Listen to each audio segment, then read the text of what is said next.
Welcome, everyone. I am Chris Gore from Film Thread. Happy Friday to you all. A lot to discuss today. Doctor Strange 2, Doctor Strange and the Multiverse of Madness is out, and Alan and I disagree about that movie. We also have the director of The Twin and the director of The Ravine, two independent films that are opening today. Those directors are going to be talking to us live on the show. So prepare your questions. Check out the trailers for those movies. You might not be familiar with them. I know you're familiar with Doctor Strange. We had a late night conversation that went awry, and there's been a lot of discussion about this movie. Let's get things started. I join us in the chat. I love hearing your questions. Well, let's get going.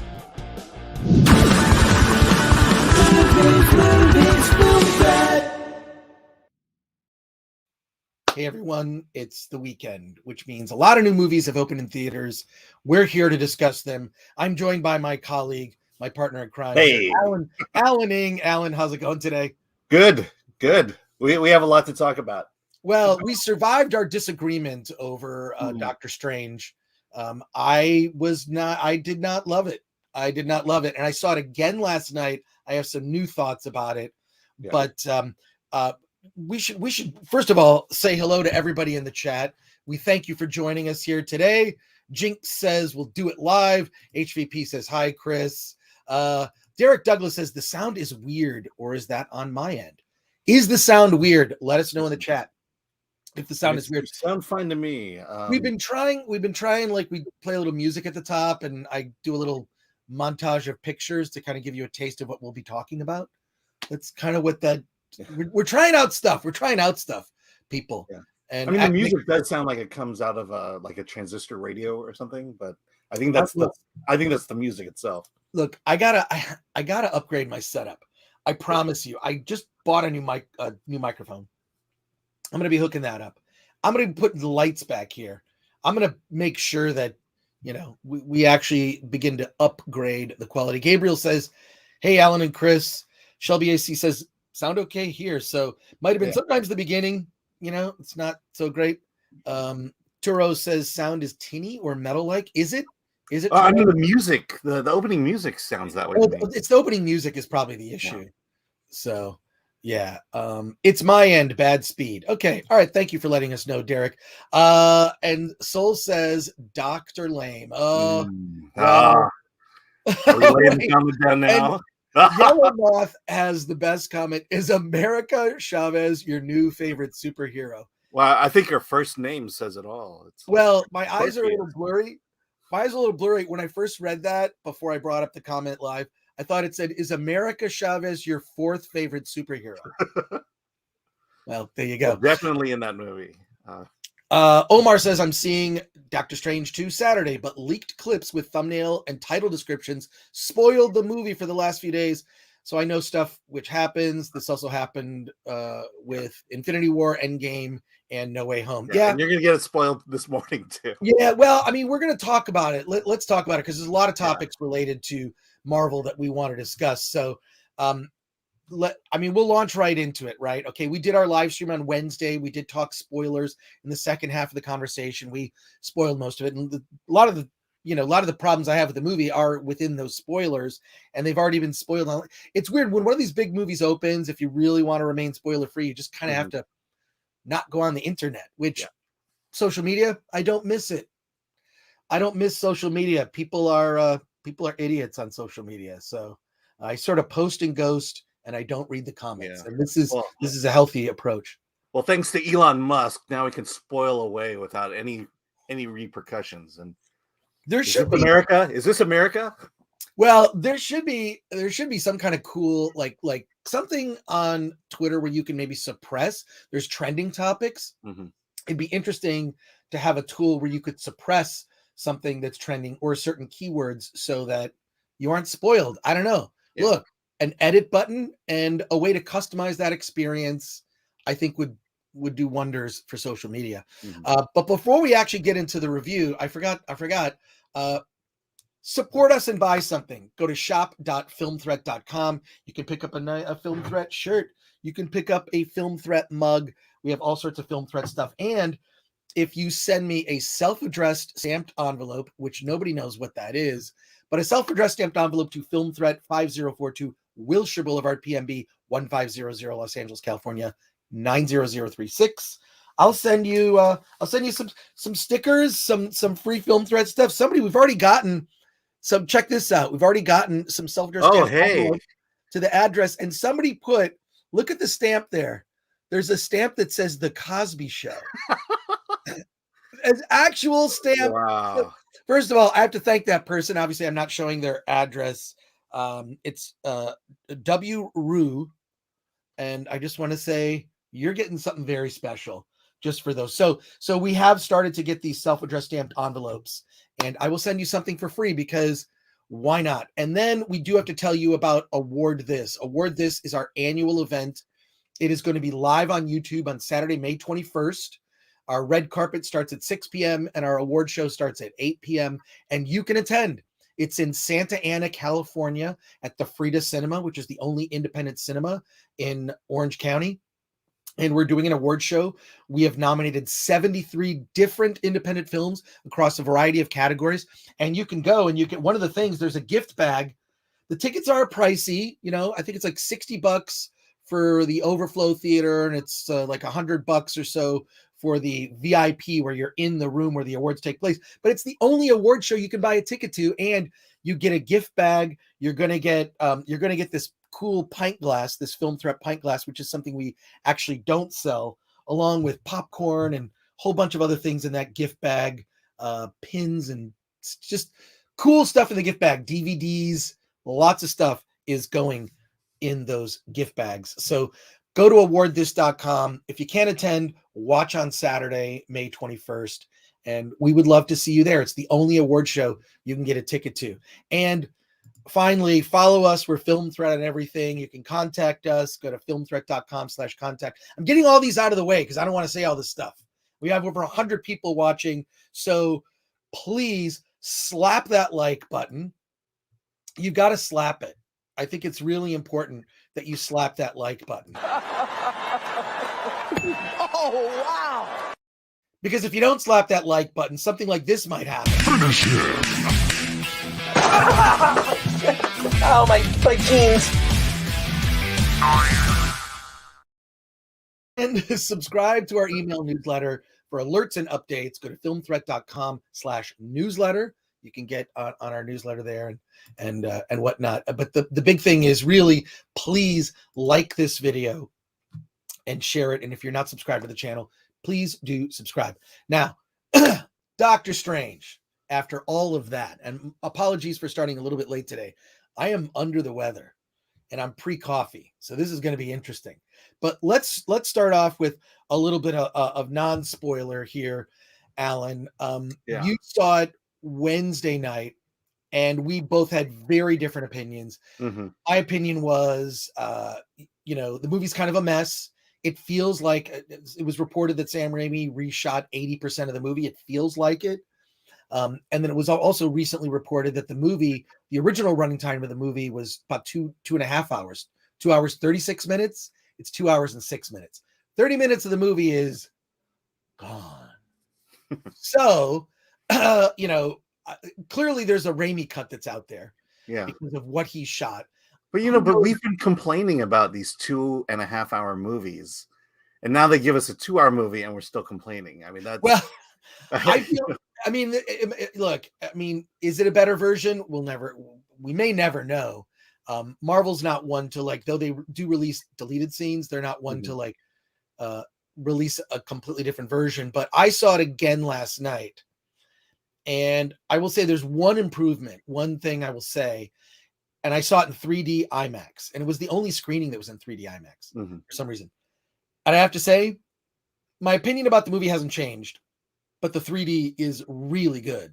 Like this movie, because of the effects, it's kind of almost made for 3D, the way that the film was done. And it might be some of the best 3D I've seen in a film in a long time. So if you do plan to go see it in the theater, I think the 3D is really good. My complaints about the film were just sort of amplified or confirmed, but you had a different opinion than I did. Yeah. I want to hear your thoughts. Yeah, I mean, I'll say my daughter and I, we like the movie so much that we are planning on seeing it again in 3D. Okay. And that really actually excited her for the first time because she hates 3D. She hates wearing the glasses. I don't know. I in talking with her and in thinking about this, it's confounding. I honestly don't understand really the hate for this movie or why it's such a bad movie because I'm going through it and it honestly threw me back to my childhood of reading comic books, and it felt like I'm flipping through pages of just action. And I think I think about the story, the character development of not only Doctor Strange but Christine Palmer, America Chavez, Wanda, and there's a lot of depth behind this. And I think I could complain about little things like, oh, I wish the Illuminati was there longer. But again, on the opposite side of that is this is a Doctor Strange story. And I felt they did a good job keeping it a Doctor Strange story and not letting it, get into, just kind of cameo territory where we're just trying to, pump up a film by throwing in, oh, there's Black Bolt, there's Reed Richards, Professor X. Yeah, I mean, I think this is the discussion we need to have. What exactly is it that people hate about it, and why am I not feeling this? Well, I mean, one, I didn't want to see a sequel, a season 2 of WandaVision, which this kind of feels like. This is what the movie is burdened with. It's burdened with, they mention events in, Endgame, they mention Infinity War and Endgame is those events are part of it. Like it's like, it's, I mean, I expect some references, but like, can it be its own movie? And I feel like there's WandaVision stuff. And I didn't finish watching WandaVision.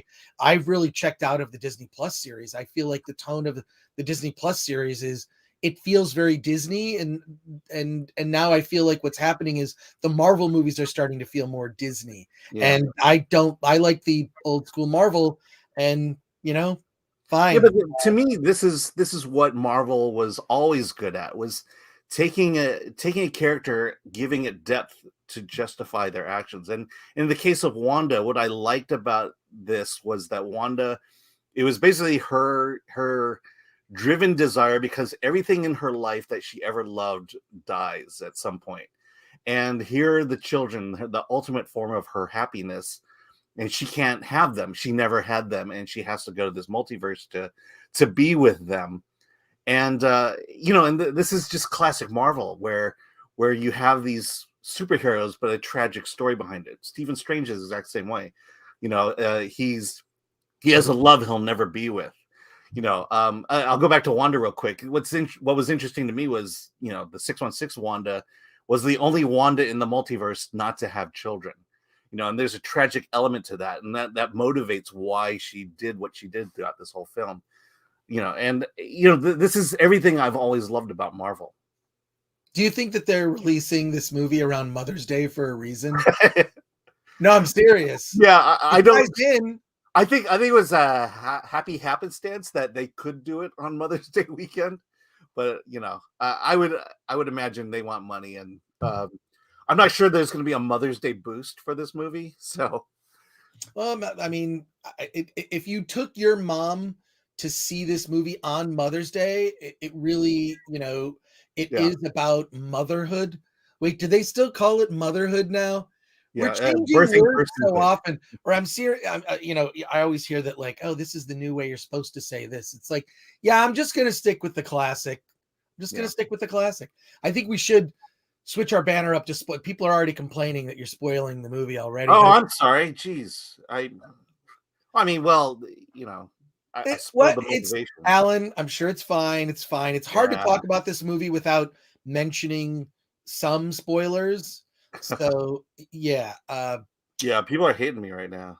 It's a Well, I am with them. I'm with all the people that are that. Yeah.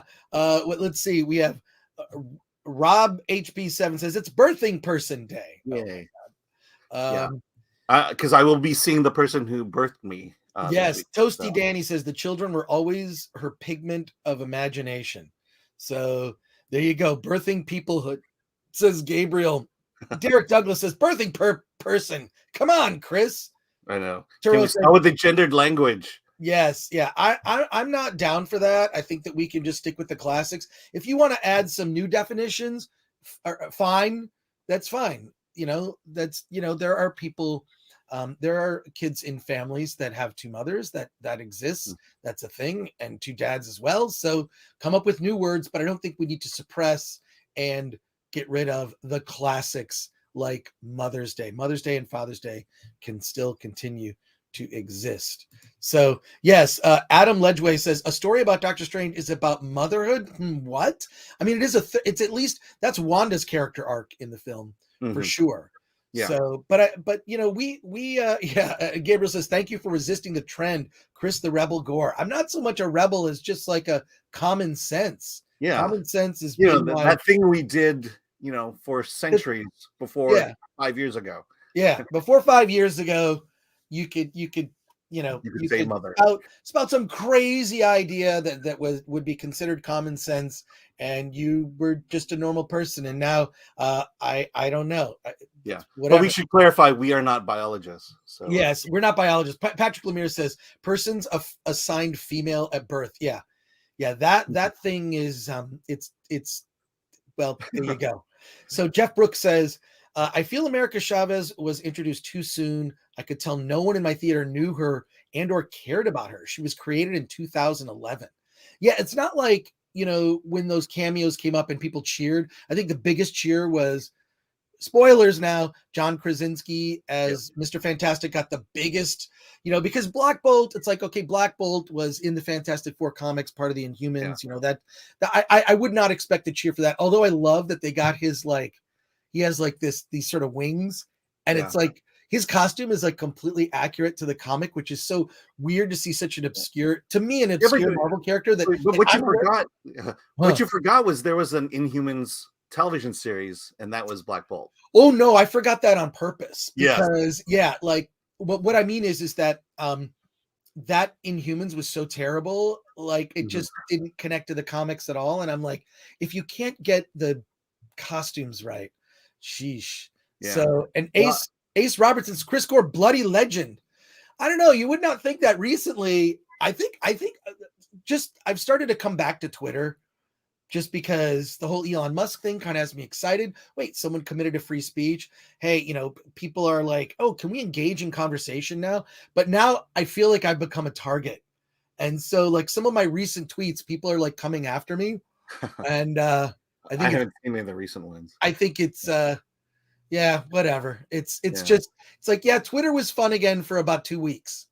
Yeah. And then I realized, I mean, there was a time where common sense was common sense. And well, here we are. And no one was afraid to state it. We're derailing the conversation. Patrick Lemire says Father's Day has been called hurtful by its implications. So there you go. And VDR says, hail Chris, I ate Burger King today in honor of you. Thank you. Your comments are great. Your comments are like your super chats, which we will be getting to those very soon. We will have super chats will return. Do you sleep, Chris? You've been on everything this week. Oh God. Yeah, no, I did some other shows, and I even did a podcast that like I went for like 2.5 hours, which will be out, which kind of like this whole podcast like went through the history of Film Threat. This guy was like very interested, and I kind of told him a lot of stuff I don't talk about all that often. So It was good. Yeah, I was on Nerdrotic Nooner, and then I was on Critical Drinkers podcast. We were all talking about Doctor Strange. But and Omar94 says, I love those Film Courage interviews you do, maybe higher ups in Hollywood. Feel the way you do, but stay quiet. I can tell you 100% that I get emails and communications from people that just say, I love what you're doing on Film Courage. People that you would never expect, famous people that just quietly tell me, hey, keep speaking out loud. There was a new one that dropped this week on the Film Courage channel where I talk about film franchises. I'm pretty sure I talk about Batman. So there you go. Janet X says, watch Elon's actions, not his words. We will be doing that. Fletcher Williams had a comment here.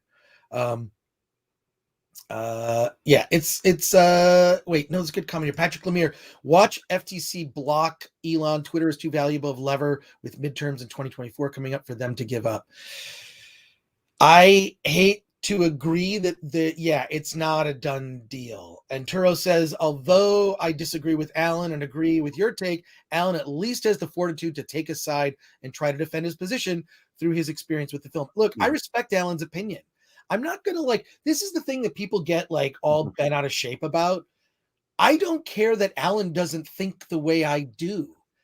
Otherwise, are we just going to be the Borg and be hive mind and everyone think the same? No.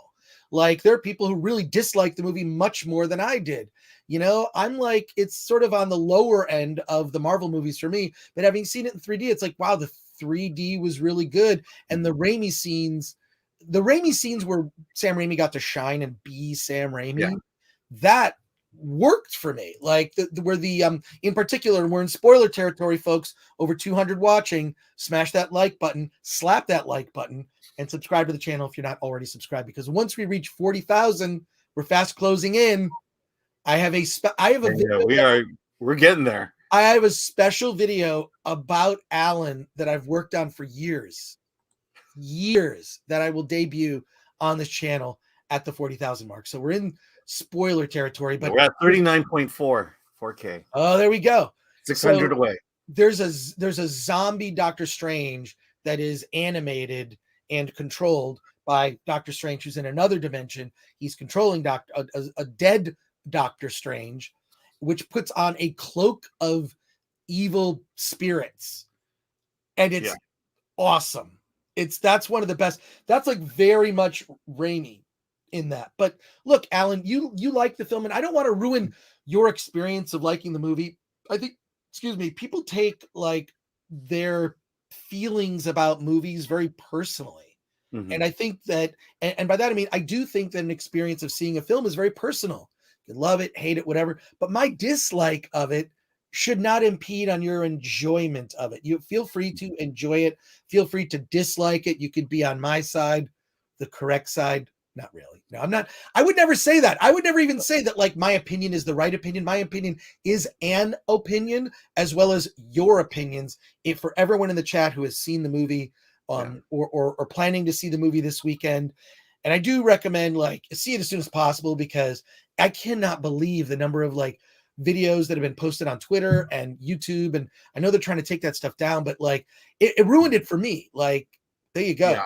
See, and I think that's a big difference. I don't want to know anything about a movie before going in. I've seen the trailers, and I think that's the extent that of what I knew beforehand going into Doctor Strange 2.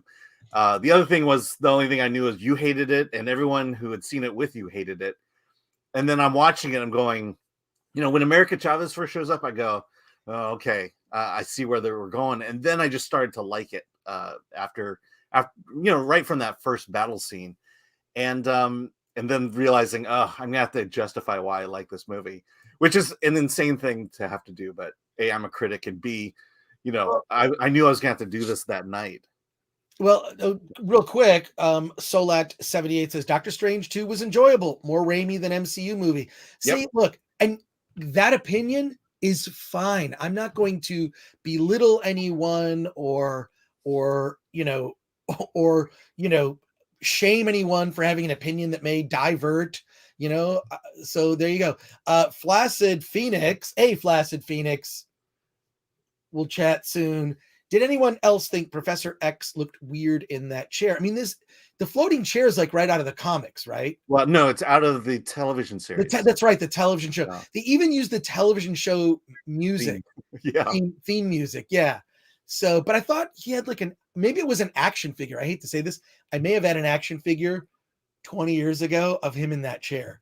But yeah, he looked a little weird, but like it's a cool reference. I mean, I just think that what people were expecting, and we talked about this before we started the show, that I think my impression of what the movie was going to be kind of did ruin the experience, in the sense that I was expecting Deadpool and, you know, Tom Cruise as Iron Man, and all like a ton of cameos, like multiple versions of, when you go to another universe, he would see Avengers, but maybe like, you know, Tony Stark was Captain America, and Steve Rogers was in the Iron Man costume. Like, I love things like that. Like, one of my favorite comic books is the What If series, and I collect them because they're cheap.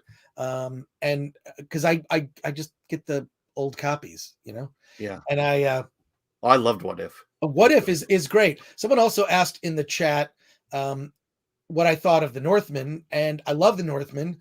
It's one of my two favorite movies this year, RRR, which is an epic Indian action movie, and The Northman, two films I've seen this year that I think are amazing, and you should seek them out. There is a review of The Northman on this channel, so, you know, if it's a movie that opened in theaters and wide release, we've pretty much got it covered. We started doing this on the regular in January, so check that out.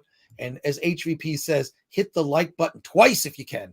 Well, if you hit it twice, because that unlikes, that pulls the like away. You've got to hit it 3 times. Yeah. But look, I think people are mixed on this, right? Well, I mean, the question then I have is, you know, I feel like we ruin a movie even before we step into the theater, and I feel that's the sense I get with Doctor Strange too. I think people generally have hyped themselves up too much, saw too much, got too many spoilers or too many rumors. I mean, the Deadpool thing was a rumor, but we bought into it, and I feel like that ruins it, which is why I try to stay away from all the gossip and hype before going in to see any movie, basically. Yeah, I try to avoid actual spoilers, but I love conversation about film. Omar94 says, on the topic of America Chavez, that's something I notice in movies where there's pointless characters who shouldn't be there. I mean, she had a story reason to be there. She had a very specific story reason to be there. I mean, she was the person who could travel between multiverses, right? She was the conduit to that. Was she maybe the right character to introduce? I don't know. Like, I mean, at least they didn't create her out of nowhere, that she already existed within the Marvel universe. Right. But I'm not going to fault them for that one necessarily. No, I won't fault them for that. She just felt like a Disney Plus character. I don't know if it was like her age and sort of her, like, it just, I feel like there were competing tones in the movie. There's like Sam Raimi trying to say, hey, I kind of want to make my version of this movie. And then there's like Kevin Feige saying, nah, let's Disney Plus it up. So here's the character, user. You have to use her, and you have to cast a teenager to do it. And Reed by Nature says the horror elements were good. Wanda's photo moving, the deaths of the Illuminati, felt there were shades of both Evil Dead and Darkman. I agree, Reed by Nature. Yeah. That's the thing, is the Raimi parts were good when he was allowed to be Raimi. So there you go. And Solomon Thornton, Fletcher Williams says, you would think it was the perfect opportunity to have other actors in the classic Marvel heroes costume, Black Doctor Strange, Chick Namor, Lady Professor X. You could have checked all the boxes. Not a bad idea. I mean, I thought that they would do that. They kind of did that with Captain Carter and Captain Marvel. You know, they switched it up, and that's fine. Well, I mean, Captain Carter was in What If, and you weren't going to get Chris Evans. And then Maria Rambeau, she was in Captain Marvel. Yeah, Read by Nature says, I think too much was made of the multiverse concept over the course of WandaVision, Loki, and Strange. It ultimately didn't amount to much or have any real connection. That's true. There was a build up to the multiverse, and I think this is the issue. Like, our imagination kind of ruined, partly ruined the movie for me, because in my imagination, I think about what is possible in a multiverse, and it really amounts to one part of the movie involving the Illuminati. So there you go. I mean, I look at that Illuminati stuff as, I think you wanted more, but I felt like it was a teaser. It was not meant to, it was not meant to detract away from Doctor Strange, from Stephen Strange's story. And I like the fact that they just presented them and then they unalived them. Maybe I'm not spoiling it here. All right, but maybe their fates don't turn out well. And I like the fact that just the arrogance of. I mean, to me, this was the important part of the movie where who's the bad guy? Is it Wanda or is it Stephen Strange? And I liked, to me that was like, oh, okay, this is interesting storytelling. Saul says these characters feel hollow to me. I don't know if it's the actors, minus Benedict, or the direction, but the fierce stare and furrowed brows are everywhere. The lack of emotional range. Yeah. I'll say Fletcher Williams says Captain Marvel Monica Rambeau was the leader of the Avengers in the 90s. Yeah, I didn't mind her. I thought she was fine. Like the only character I think was not great was John Krasinski as Mr. Fantastic. I don't think he did a great job in the short screen time. He's the smartest guy in the galaxy. And I felt like his take on it, even for the short amount of screen time, it's like John Krasinski didn't know what to do. It's like, well, the costume will do the acting. Well, Reed Richards was essentially Jim from The Office. Yeah. It's Jim. It's Jim who can stretch. Yeah. But at the same time, it's a teaser. We got to see what's going to happen down the road. They've been teasing a Fantastic Four movie for years. I mean, a real one. I don't think we've ever seen a real one. There have been 3 attempts. Yeah. We've never seen a true translation of the Stanley Jack Kirby Fantastic Four on the screen. It's just, I know you have, but we haven't. Yeah. Well, I mean, there's the Roger Corman one, which was just made to hold on to the rights from 1993, 94. And I was on the set. I'm in the documentary Doomed. Check that out. Ganyarana says, hi, Chris. I just discovered you and Film Threat not more than a month ago, and you've done more to improve my mood than any SSRI. Love you. Hi to Alan. Well, it's good. I get love and you get a hi. Thank you, Ganyarana. And thank you.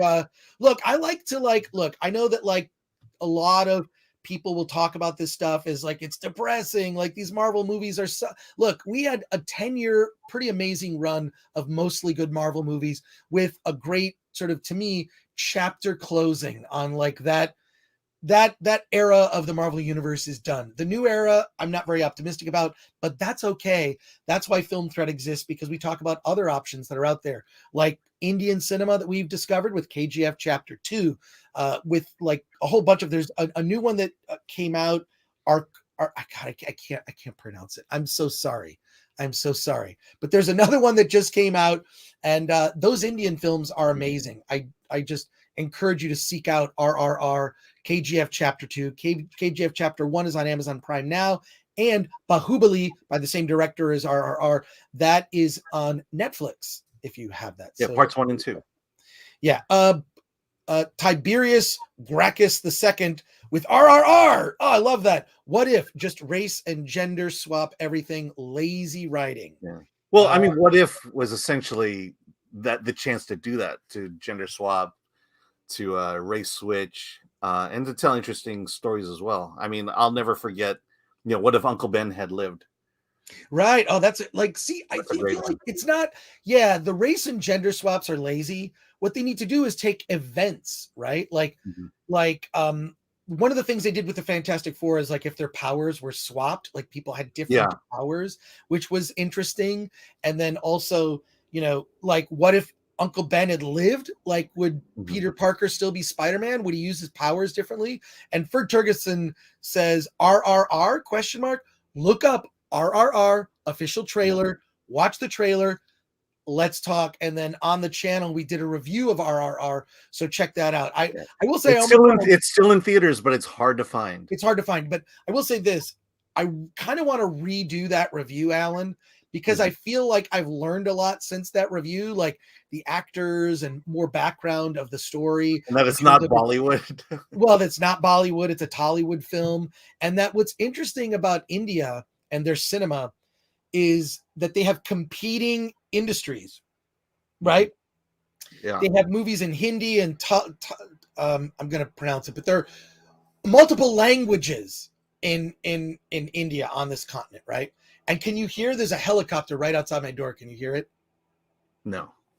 There is a helicopter. Look, if you hear it, just let you know there's a helicopter. I didn't turn my air conditioning on. So, and Ferg Jorgen says, George R. Martin. I hear you. Chris's review needs to break out in a song and dance routine mid-review. I could do that VDR. That's absolutely possible. But yeah, what I like is, what's interesting is the Indian film industry is they're competing industries. I think the problem with Hollywood is a monopoly. And this is why you get something where, you know, a certain thing becomes popular and then everyone just does that thing. Right. So there you go. Well, and also, which is why the Daily Wire movies, why no one will review them except us. No, that's weird. I'm like, can you just review it as a movie? Like, the people involved have nothing to do with the Daily Wire. They're just filmmakers, writers. I had a conversation with the woman who wrote the script for Shut In, which is a thriller, an independent thriller. It's actually nominated for Best Action Thriller for award this. And you know, like, who cares? Her script that she wrote was on what they call the blacklist, which is like a list of great unproduced screenplays. Her movie finally got made, and now, you know, it's had this difficulty of like, oh, well, the movie is released, distributed by the Daily Wire, and somehow that turns people off. You know what? And somehow that changed the politics of that story, which it didn't. They just took the script and made the movie from it. Exactly. Now we have some filmmakers coming on. We have the director of The Twin, Taneli Mustonen, is coming on at 10 a.m. at the top of the hour, and at 10:30 a.m. we have The Ravine, the writer-director of The Ravine, Keone Waxman. They're going to be joining us on the show. Both of those movies open in theaters. So I'm an optimist. I'm like, look, you don't like Doctor Strange?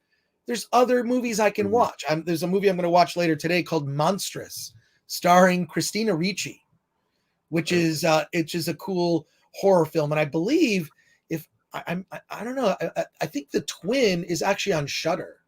I think The Twin is on Shudder, and it opens in theaters, right? So there you go. I think we should switch to a topic here, because I want to ask a question. Is the Marvel Cinematic Universe done? And I'm going to answer the question very bluntly. Yes. The Marvel Cinematic Universe ended with Endgame. I think Spider-Man No Way Home was a great epilogue. It was a great epilogue to the events in Endgame. It's like a close a chapter. And I feel like there's nothing wrong with characters, you know, going off into the sunset. You know, it used to be the way that, you know, Westerns would end is, well, the hero rides off into the sunset, never to be seen. Not a bad way to end things, right? Just end it that way. We don't need to see every character die or meet their fate, you know? So I think the Marvel Cinematic Universe, at least for me, is kind of done. And in particular, having watched Doctor Strange 2, it feels like a Disney Plus show, because it kind of is a sequel to WandaVision. It kind of is a continuation, you know, events that happened in the Disney Plus series are a part of this. And it feels, something about this movie feels like a Disney Plus show, I think, because of them shoehorning so much into it. So I really think in terms of the cinematic universe, I'll say this, at least my interest is done. And I don't know, I don't know yet, or if there even is some plan to build to some overarching arc. You know, Thanos was teased for a long time before he eventually showed up on screen. Well, he was teased on screen and then finally got to have, you know, his moment in Infinity War. And he was on screen in Guardians of the Galaxy and Avengers and whatnot. So, but that was cool. I don't know. I don't know what they're building towards. So I kind of, at least for me, I kind of feel like it's done. And I feel like there's going to be fatigue when some of these other movies come out and aren't as popular. I think Doctor Strange 2 is going to be a huge hit. I think Thor will do well. But I think when you look at like what's coming up, it's going to be diminishing returns. What are your thoughts, Alan? Yeah, you know, I think my problem is where they're following what Marvel Comics had been doing. You know, they take these iconic characters, you know, Captain America, Thor, Hulk, and Iron Man, and you know, these are great characters. We have great stories told with them, And now for some reason, like Marvel Comics, we need to replace them. We need to retire them. And I don't know why we need to retire them. Yes. It's like retiring Superman or retiring Batman. They did in the comics. They made Captain America old, made him a Nazi. Hulk, they turned into a Korean kid. They replaced Thor with Lady Thor. And they're in a sense doing that here. It's this attitude that Hollywood seems to be taking, where there's something wrong and inherently useless about the past, and then just retiring it. I think they did that. I think Disney's been doing that with these live action movies. It's as if they're saying, well, Walt was an old man from a generation long ago. He told these stories that were good. People love them. They made him a lot of money, but they are problematic. So we need to come in and fix what Walt did. And I think that's kind of the path we're going down, at least with the big major studios. It's like, there's some, Lord of the Rings, another one. These are great stories, with heart, with a message behind it. And, we somehow feel it's old and it doesn't apply to us as people today. And so let's just update it. Let's bring our politics into it. Let's make it more inclusive. I think if anything will save Marvel, the MCU, is if they cast the Fantastic Four with white actors. Mm-hmm. That will say a lot. Well, I just hope that they remain true to the original vision of the Fantastic Four. It's a comic that's been around since 1961? Was it November 61? I don't know. This is a weird comment. I don't understand this. Morgan James says, I see envy in his face. I see torture. I see a need to go in on big franchises with Chris. All he is spewing hate now, pining for youth. Am I? I don't know. How often do you watch this show? Morgan? I don't think you watch the show often enough to keep watching. Your take on me spewing hate. I think not liking a movie is different than spewing hate. This sounds like a person who complains that everything is a Yahtzee and hasn't really. I think that's weird. Well, that's the nature of film. I'm going to point out all the dumb comments now. Yeah. The nature of film criticism is, did you like it and why, and being able to explain why. Because to me, it's we're not all going to like it, but in a way, I always felt like when I criticize a movie, it's a way to say, hey, here's a way to make it better in the future. Yeah, Sparkly Peg says they are incredibly unlikely to have an all-white Fantastic Four in the current climate. Yeah, I agree. Dave T. Geek, if the whole F4 is white, the woke press will crucify them like they tried with the Joker. And the Joker, by the way, a movie that won Joaquin Phoenix an award for Best Actor, a movie that did $1 billion at the box office and didn't cost, half of what Doctor Strange did. And that's the kind of risks that they need to take if they're going to make a superhero movie. Some more things like the Joker and less like this sort of Disney whatever. Patrick. Yeah, let me comment on Dave here real fast. But yeah, sure, of course. He says the woke press will crucify the film. Why are we giving so much power to the woke press? Why are we giving so much power to the press? Why are we giving so much power to social media? That's the problem. Is these movies, these companies are caving into the small, these troll bots. Small group that has a big voice on Twitter, which is the whole Elon Musk thing. Yeah, but and why are we letting them ruin our stories? Well, yeah, I feel like first of all, people give Twitter too much power. But Jinx says, "What does everything is a Yahtzee mean?" It means when you call people names, and if you call them those names over and over again, first of all, it's an overreaction, right? Yeah, like it's an overreaction to calling people certain types of names to the point where those names don't actually mean anything anymore. Mm-hmm. It used to, mean something when you heard like this person was a racist. You think, oh my God, this person is a racist. Like, holy crap, like that's crazy. Like what? And now that term is used so often that it's meaningless. Yeah. So that's what it just reminded me of, Jinx. I'm sorry if I wasn't really specific. Look at Richard Gere and a gerbil. Jinx says the Joker wasn't good either. I disagree. I think it's about struggles with mental illness. I think there's a lot more nuance and layers to that film. It was a mashup of Taxi Driver and King of Comedy. It was certainly inspired by Todd Phillips talked about it. He was inspired by both of those movies. And I love those movies. So, and Jinx, to each his own. You didn't like it. I happen to love the Joker. I would say let's see more superhero films that take. If we're going to use the genre as sort of a template to tell stories, let's see some films that take risks. Satan West says Joker was great. So and Derek Douglas says racist now encompasses anything the left don't like. Yes. Yeah, and I just not people use these kind of terms like way too just way too like just easily. And I don't think Well, I don't think we should do that, you yeah, know? it's a Like, way to dismiss someone's argument because you don't want to argue right. it, or you don't have an argument against it. So you just call them a racist and the argument's over. Right. Well, it's just when anything devolves to name calling, which is something that I'm sure I know I've done it in the past, but like I don't like it. Like I just think you've lost the argument. If you have to name call, it's like, well, you don't. If you're pointing out personal things about someone, like someone there were a couple people kind of mocking me on Twitter and saying I'm old and look like Jimmy Fallon, and I'm like, what's the problem? You're going to be old someday. I happen to know probably a lot more about areas of film than others who haven't done that. Maybe opportunity for us to have a conversation and learn, but people don't want to engage in conversations because they don't know how to be civil to one another, like we will do our best to do during this conversation. And MK Ultra 3 says Silver Fox, hell yeah. Silver Fox that, and I get this Jimmy Fallon comment all the time. I really don't see it. Yeah, I don't see it either. I don't see it, but like I will see people and they'll always come up to me and say, "Do you know who you look like?" And I'll just say Jimmy Fallon. Yeah. I would have said James Corden, but yeah. And I see Jimmy Robot Doos says Twitter thinks anything right of Karl Marx is alt-right. Yeah. Well, whatever.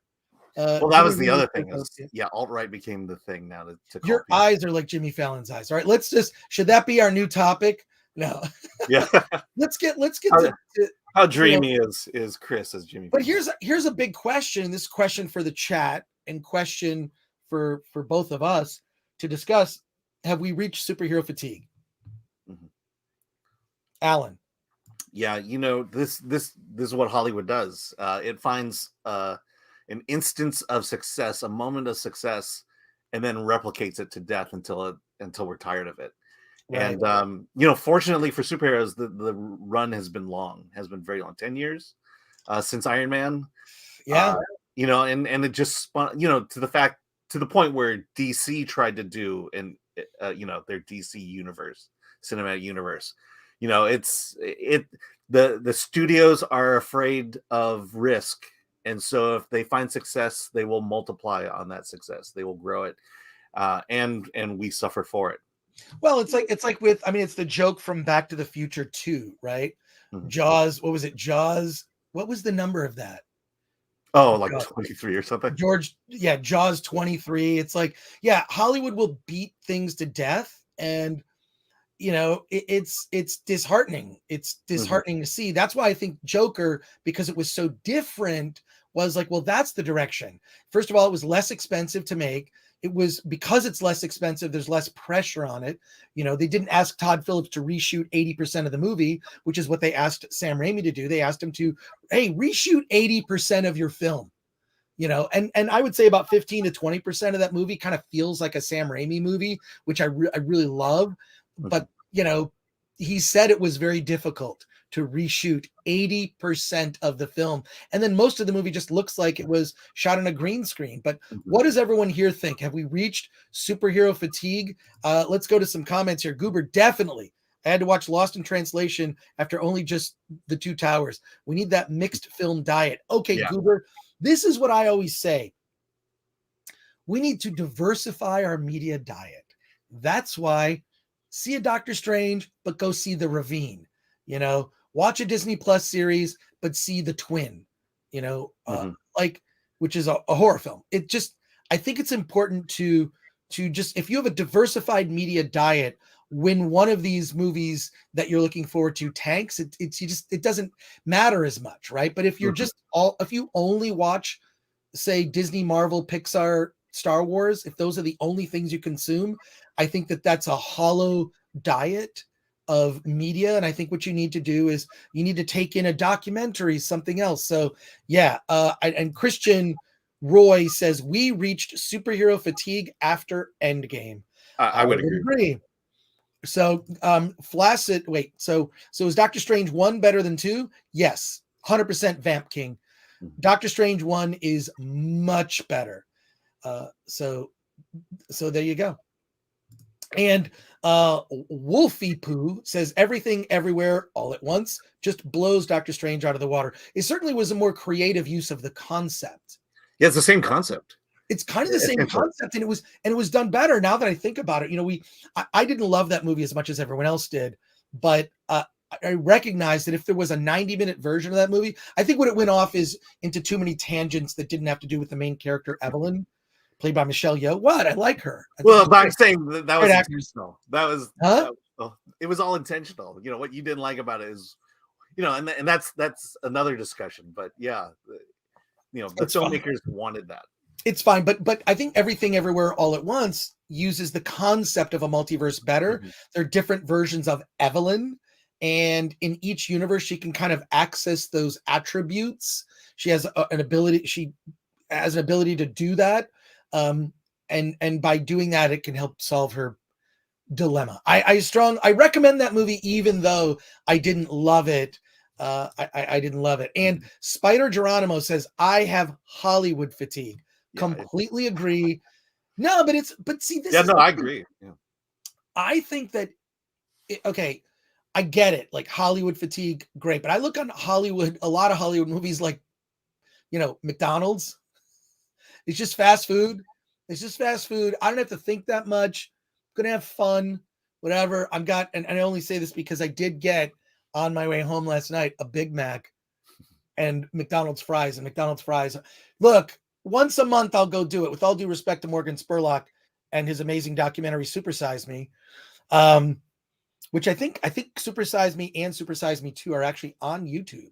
I know Super Size Me 2 is on YouTube. They're on Prime as well. Prime, yeah. I mean, they're easy to see, but Super Size Me 2 is really funny. It's Morgan Spurlock goes to open a chicken restaurant, and he goes to this marketing firm to, like, you know, get ideas for what the name should be, and one of the names is What the Cluck. And like all the like it's great. It's I've always loved Morgan Spurlock. I hope he makes a comeback, you know, at some point. But that's what I'm saying is, if you're going to see Doctor Strange 2, fine, then see a documentary. You know, see a small indie movie like an Everything Everywhere All at Once, or The Unbearable Weight of Massive Talent, which I guess I would consider kind of an indie. It's not a big studio movie. So Sahil says most MCU films don't do well in Europe. China has paid the bill for these films. They're not as successful as we think, and Phase 4 proves it, No Way Home being the exception. Yeah. Great comment there. Yeah. There's a lot to unpack there. I don't know if we want to get into it, but the whole China thing I find interesting. Yeah. Well, we'll talk about it. And look, Greg J just says, or read a book. I do. I try to read one book a week, and then I vary my books. Here's how I do it. I have Audible, and I love Audible. I spend so much time in front of a screen, this being one of those times, that I, you know, with getting a book at night and reading a book, I like to have a book read to me. So, and then what I even do, I switch between a nonfiction book and fiction. So I like autobiographies and whatnot. Amy Poehler has a really great autobiography called Bossy Pants, and that one is a good one, and she reads it. No, Amy Poehler's one is, I got it wrong. Tina Fey is Bossy Pants. Amy Poehler is a different. Anyways, I read both of those, and they read the book, and it's great. It's great. So yeah, read a book. That's good. Great comments here. Solomon Thornton, for the MCU to survive, take risks. They need to be different. Have the new Blade be rated R with a good story. Same for Ghost Rider. And they should have done the same for Moon Knight. Yeah, I watched the first episode of Moon Knight and checked out. And then when I heard other people reviewing it, it just confirmed my suspicions. Yeah, I mean, I got as far as the 5th episode, and I kind of checked out there. Well, I don't think they have the formula for TV right yet. I mean, each episode should be like a comic book issue.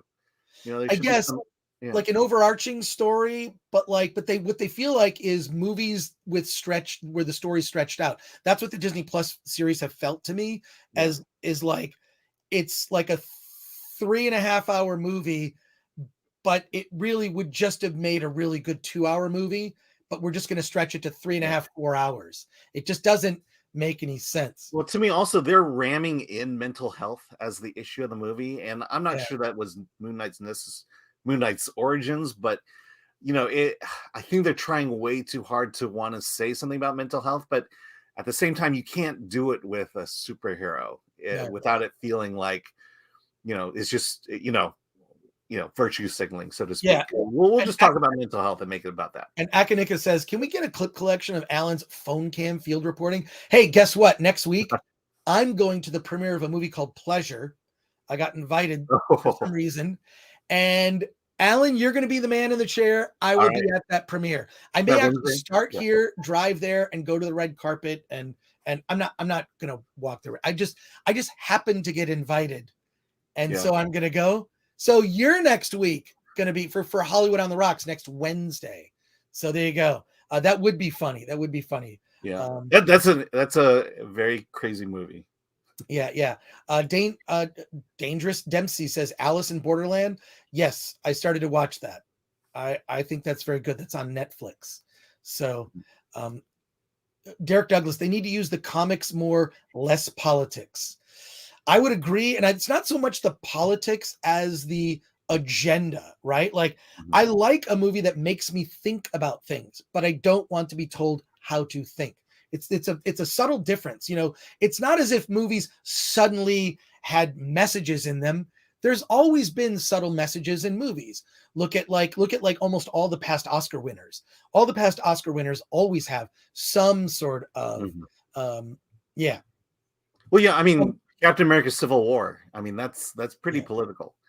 The politics have always been in superhero comics. It's just, how do you interweave that into a good story, right? Just jamming it in to say, white people bad. Well, you weave it in a way to just make people think, but not tell them exactly what to think. Kevin Rubio, who is a filmmaker, who's a producer, who is a comics writer, who I've known for decades now. Kevin Rubio says, when did this become a hate on films comment thread? I don't believe most of the people complaining here could put their money where their mouth is and make anything of substance or greatness. Yeah, but I think that people here have a right to their opinion. I don't think we're hating on I don't think we're necessarily hating on this film. We're having a conversation of like, have superhero movies kind of like reached their pinnacle? I kind of feel like it reached the pinnacle for me in Endgame, and I feel like you're not going to top Endgame, and so where are we going? And before The Hobbit says Pleasure is an X-rated film. It's about an X-ray. It's about porn. It's about the adult film industry, so it'll be very interesting. And there's a lot of nudity in it. Oh man, a lot of nudity. I don't know if I want to go see it. I'll see it Wednesday night for Hollywood on the Rocks. You're going to see me kind of go to the movie. I'll be there. But Alan, you're going to be running the show for Hollywood on the Rocks next Wednesday. We might have a later start time or something, maybe 6:00 next week. And then, or maybe, I don't know, we'll figure it out. And then I'll talk about Pleasure on next Friday, a week from today's live cast. Yeah. So, I've seen it already. So you're in for a ride. Nelvin Shiji asks, did you like the 3D for Multiverse of Madness? We were just talking about it at the top of the show. I loved the 3D. The 3D really worked. So, yeah. Which is rare to me for 3D movies. And not only that, they showed the trailer for the new Avatar film, The Way of Water. I don't like the title. And kind of got almost no reaction. It was like, these are neat shots. Is this part of your PowerPoint presentation to make 4 Avatar movies? And I think a lot of the people that were watching it were like, there wasn't like any reaction. There wasn't like there wasn't any reaction. It was Mhm. very unusual. There was this announcement like, please put on your 3D glasses. And so, everyone in the theater, you're shuffling. We put the 3D glasses on. They showed the Avatar trailer, and then they showed Multiverse of Madness, and the 3D was very good. I was shocked at how good it was. I think it's probably because most of the effects are digital. Like most of the 3D stuff is all, it looks like the most of the movie was on a green screen stage, which probably was frustrating for a lot of the actors. So there you go. We're going to continue this conversation, but we're going to continue this conversation because we have a lot of other topics to get to, but we have a special guest that's joining us today. It is the director of The Twin, which is a film that opens today. He is adjusting his screen. I am stalling by chatting here about his movie, The Twin, which we got it right up there on our screen. Let's bring in Taneli Mustonen. Thank you for joining the Film Threat podcast. Taneli, how's it going today? All good. Well, I've just finished my premiere last night, so it's the second day, so it's a bit still a bit hangover, but I'm okay. So good day to everybody. Good to talk to you. Good to meet you, and congrats on the film. I'm a little bit hungover myself. It's that happy hour. That happy hour will get you. I think a premiere will probably get you as well. Yes. Tell us about the movie for those. It's opening the same day as this big Marvel movie. But what's great is independent films, and we're just talking about this. If you've got superhero fatigue, check out an indie movie. Tell us about your film. Oh, The Twin is a wonderful horror tale that pays homage to those wonderful horror classics of the 70s, early 80s, like Omens and Exorcists and Rosemary's Babies and whatnot. And we bring it to a fresh twist with our Nordic strange landscape of Finland. So it tells a story about the mother who has lost in a tragic accident the twin son, and the family moves into Finland. And of course, when you come to Finland, things starts to go down, and the surviving son starts to tell the parents that there's something happening. I'm being contacted by my dead brother. So we take it from there. So it's crazy ride. And the movie is in theaters in limited release, and it's also, is it on video on demand if there's no theater playing it? Yeah, it's in I believe it's on Shudder, the wonderful streaming service, coming out today as well. So we're gonna have it both in cinemas as well on Shudder. Well, I strongly recommend Shudder. Yes. Shudder there's so much, like everyone thinks, oh, Netflix, Disney Plus. Some of the other alternative streaming services, I think, are incredible values and an opportunity to discover a whole bunch of different films. If you have questions for Taneli, and I hope I'm pronouncing your name correctly, is that you are perfect? Oh, good. If you have questions for the director of The Twin, Taneli Mustonen, post them here in the chat, and we'll get to that. So there you go. In fact, people are already talking about Dangerous Dempsey says, so it's being released on Trash Day. Well, I think I will go see The Twin instead. There you go. People are saying Robot Dudes also welcome, good sir. So there you go. Post your questions here. Someone says, Derek Douglas says the trailer looks creepy as fook. So nice. Yeah. Shudder is a good one, says Dangerous Dempsey's. Yes. So yeah, and Anna says, I have Shudder. I will check it out. I canceled Netflix. Well, tell me what like horror films inspired you as a director. The movie is very atmospheric. So what were some of the horror films that inspired you? You mentioned some of the classic horror films, like Rosemary's Baby. Yeah, back in I'm an old dude, so basically, back in the 80s when I grew up in Finland, you couldn't actually see a lot of horror films. They were banned mostly, or then they were like heavily censored. So we had this club in the time of before internet where you actually send the empty VHS tape to your friends abroad, and if you're lucky, you get like dope hoopers like Texas Chainsaw Massacre, Uncut, and or something else. And for me at least, was like when I saw Texas Chainsaw Massacre on VHS, it's so much creepier and crazier and fun with that, that kind of crusty, twisted picture of the old tapes. But those films that sort of like were inspiration for the Twin, they were definitely Don't Look Now by wonderful Nicholas Roeg. And then, of course, one of my personal favorites all time is Let's Scare Jessica to Death.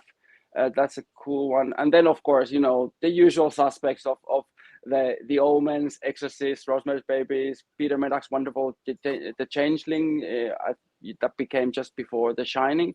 But those kind of films that had a like really in-depth character, that basically they were like a super psychological, those films take you to this rabbit hole and with the imagery that sticks with you for your entire lifetime. So those films were really like pushing my buttons in the right way, and those are the films that I still go back to and try to learn when I'm writing or working on my own.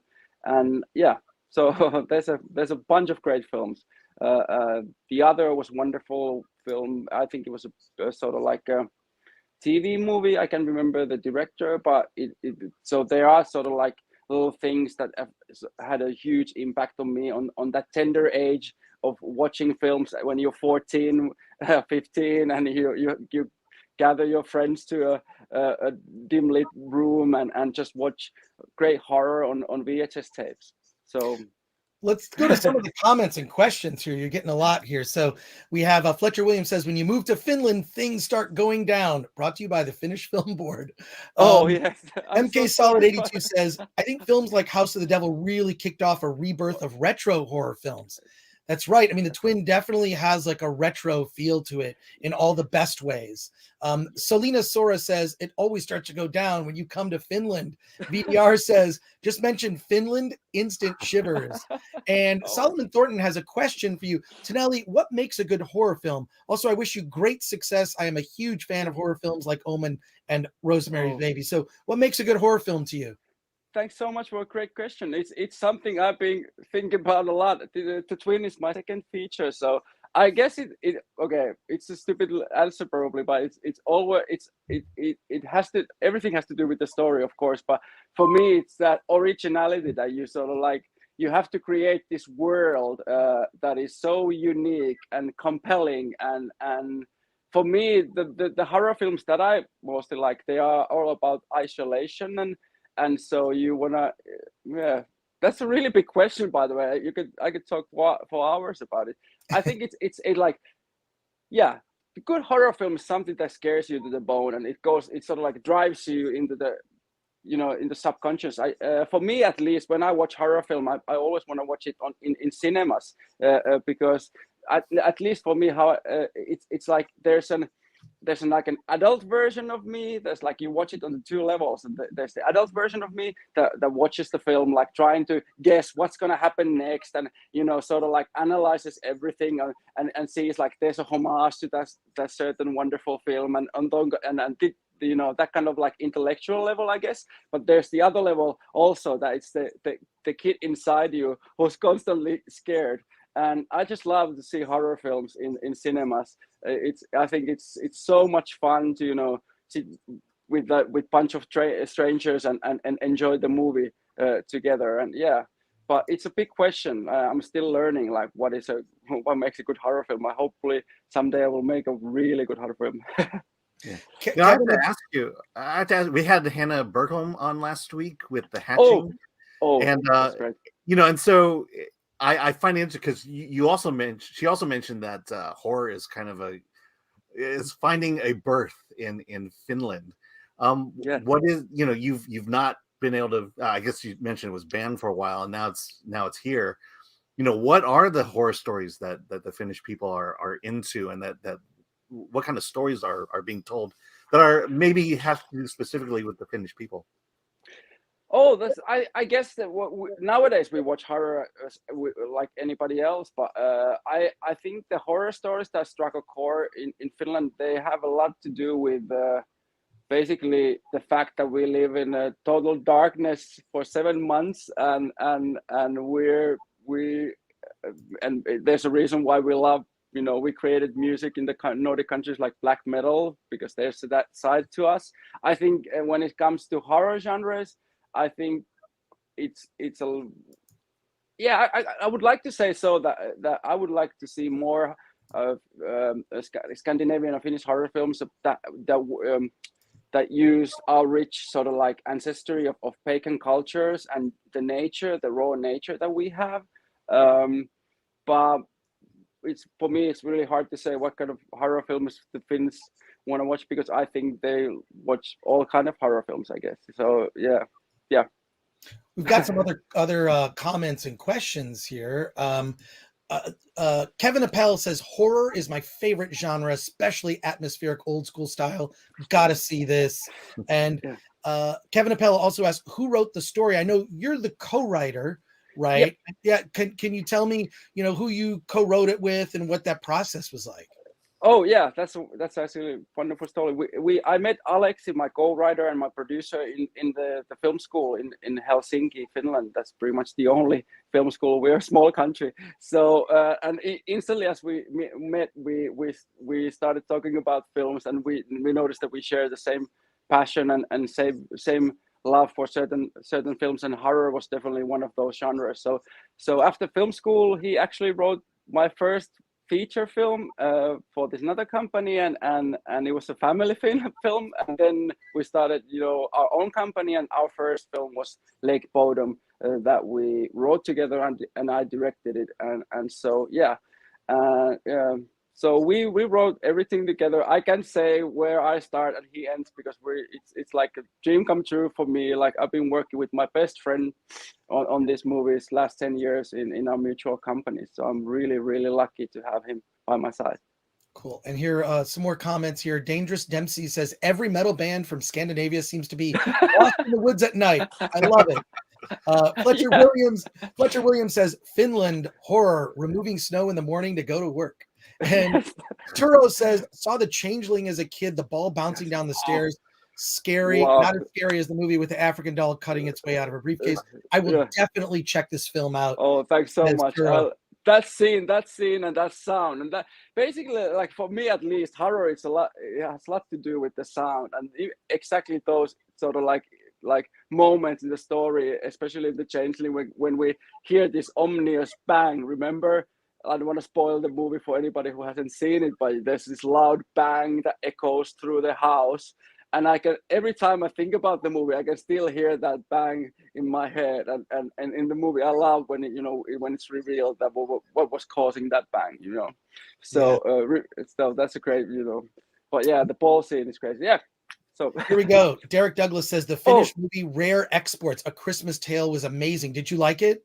Oh, I loved it. It was my colleague and friend Jalmari Hellander's first feature. I think it was freaking awesome. He actually made a short film first, and then he made it into the feature film. I loved it. I think it's wonderful, and it sort of like showcases this kind of thing that's like crazy, goofy stories we have in the Nordics. So I would like to see more of his films, and actually I know there's like a couple awesome films coming from him. Cool. And another comment or another question here from MK Solid 82. How important is memorable dialogue in your films? It's super important. Like I know that's the old cliche when it comes to screenwriting, that you have to leave all the dialogue out in your script, and then if your story works. For me, dialogue is super important. And in fact, when we write scripts together with Aleksi, I'm sort of like handling the dialogue, I guess. And he's working on the real issues like structure and how the story works. So yeah, I think it's really important, especially for the actors. And luckily with Twin, we had wonderful cast, and of course Teresa Palmer in the lead. She was just like, she was amazing, and I learned so much working with her, and she was really like, we were rewriting the scenes with her, and it was wonderful. I was like, I was pinching myself so many times during the shoot. And maybe this is a good question to end on here. Patrick Lemire asks, Raikkonen, Bottas, or Hakkinen? Oh, I'm old school, so I go with Mika Häkkinen, of course. So, but I do love Kimi and Valtteri as well. You know, Formula Ones are they huge in Finland still, and you know those guys are real heroes. That's great to hear. And are you? Someone mentioned in the chat here, and I'm sorry I missed your comment. Oh yeah, here it is. Did you watch the show Metalocalypse? Some great folklore in that, says Robot Dudes. Oh, I haven't. I'm so sorry. I haven't. You know, You should check it out. Definitely on my list. You should check it Yes. out. So yeah, and all I can say is, Tonelli, thank you so much for being on the Film Threat podcast here live and answering your chat questions. Great as usual. Congratulations on the movie. It's on Shudder today. So much. It's also in limited release in theaters. The best way to watch a horror film is to see it in the theaters. Tonelli, thanks for joining us today on the podcast. Take care. Everyone's saying thank you. Have a great day. Okay, thanks you too. So much, guys. Bye now. See you later. Bye. Oh, that was great. That was awesome. He was awesome. Thank you so much. Everyone's saying thank you in the chat. That's great. We've got another guest joining us really shortly. So, but let's get back to our, we have a question here. Wait, no, here it is. Do we ruin movies before we enter the theater? This is a really great question, Alan. Yeah. Are we ruining movies? Like, I'll say this. Part of my experience of Doctor Strange, I believe, was kind of ruined by what my thought of what the movie was going to be. Meaning, what I love about going to see movies at a film festival, for example, you go to a film festival. A lot of times you like read a description in the program guide. It almost has nothing to do with the movie, and it's very vague by design. You haven't seen a trailer. You've seen nothing. So one of the great things about seeing a movie at a film festival or a movie you know nothing about is zero expectations. I almost feel like the Star Wars films would have been improved by not showing any trailers. Literally no trailer. They could have done that because there was so much hype to see, you know, the new Star Wars sequels, and we don't want to divert. I have to mention Star Wars once every show. Yeah, where are we at? Hour 16. Yeah. Okay, so there we go. Drop that pin. But like, the thing is that, like, you know, when you have expectations, it does ruin the movie. And I do believe that part of my experience with Doctor Strange and the Multiverse of Madness was ruined by what I thought was going to happen in the movie. I thought we were going to see Deadpool. So I thought we were going to see like this crazy over the top cameos. I thought that they were going to use the concept, you know, to the degree that like a small indie movie, Everything Everywhere All at Once, used the concept of a multiverse better than this movie, in my opinion. I think that comes down to the producers and the writers. Sam Raimi tried to be Sam Raimi, and Bruce Campbell, probably my favorite part of this film. It's definitely a highlight. But you know, I think the marketing can ruin it. We've got some comments in the chat, but I think the chatter can ruin it also. I mean, we have destroyed Thor: Love and Thunder already, you know, to the point where we are all soured on it without, you know. And it's all based on rumors, based on what people said. You know, we'll take an interview. We'll look at every word of that interview that Taika Waititi said. You know, the Lady Thor. You know, how are we going to have fun with Thor: Love and Thunder at this point? Yeah. I mean, look, Lagbait says, yeah, some of the trailers do that now. I mean, I'm not a fan of the trailer, and I think they've gotten away from doing this. The trailers that tell the story of the movie, and this is in particular true of romantic comedies. Very true of romantic comedies. They basically tell you the entire story up until the third act, and we already know it's going to be someone running to an airport and then they reconcile. Or running to something. I have an interesting trailer story, but my cousin. Let's hear it. My cousin cut trailers for Disney and Marvel. Oh, really? And it was interesting because with the Disney movies, he got to see the entire movie and then cut the trailer for the movie. With Marvel, they gave him clips and told him just make the trailer based on. So he hadn't seen the movie. Yeah, like he did the trailers for Ant-Man, and they just gave him what he could use and put it together that way. I know a lot of directors are doing that now. Like I know Chris Nolan in particular is very hands-on when it comes to the trailers.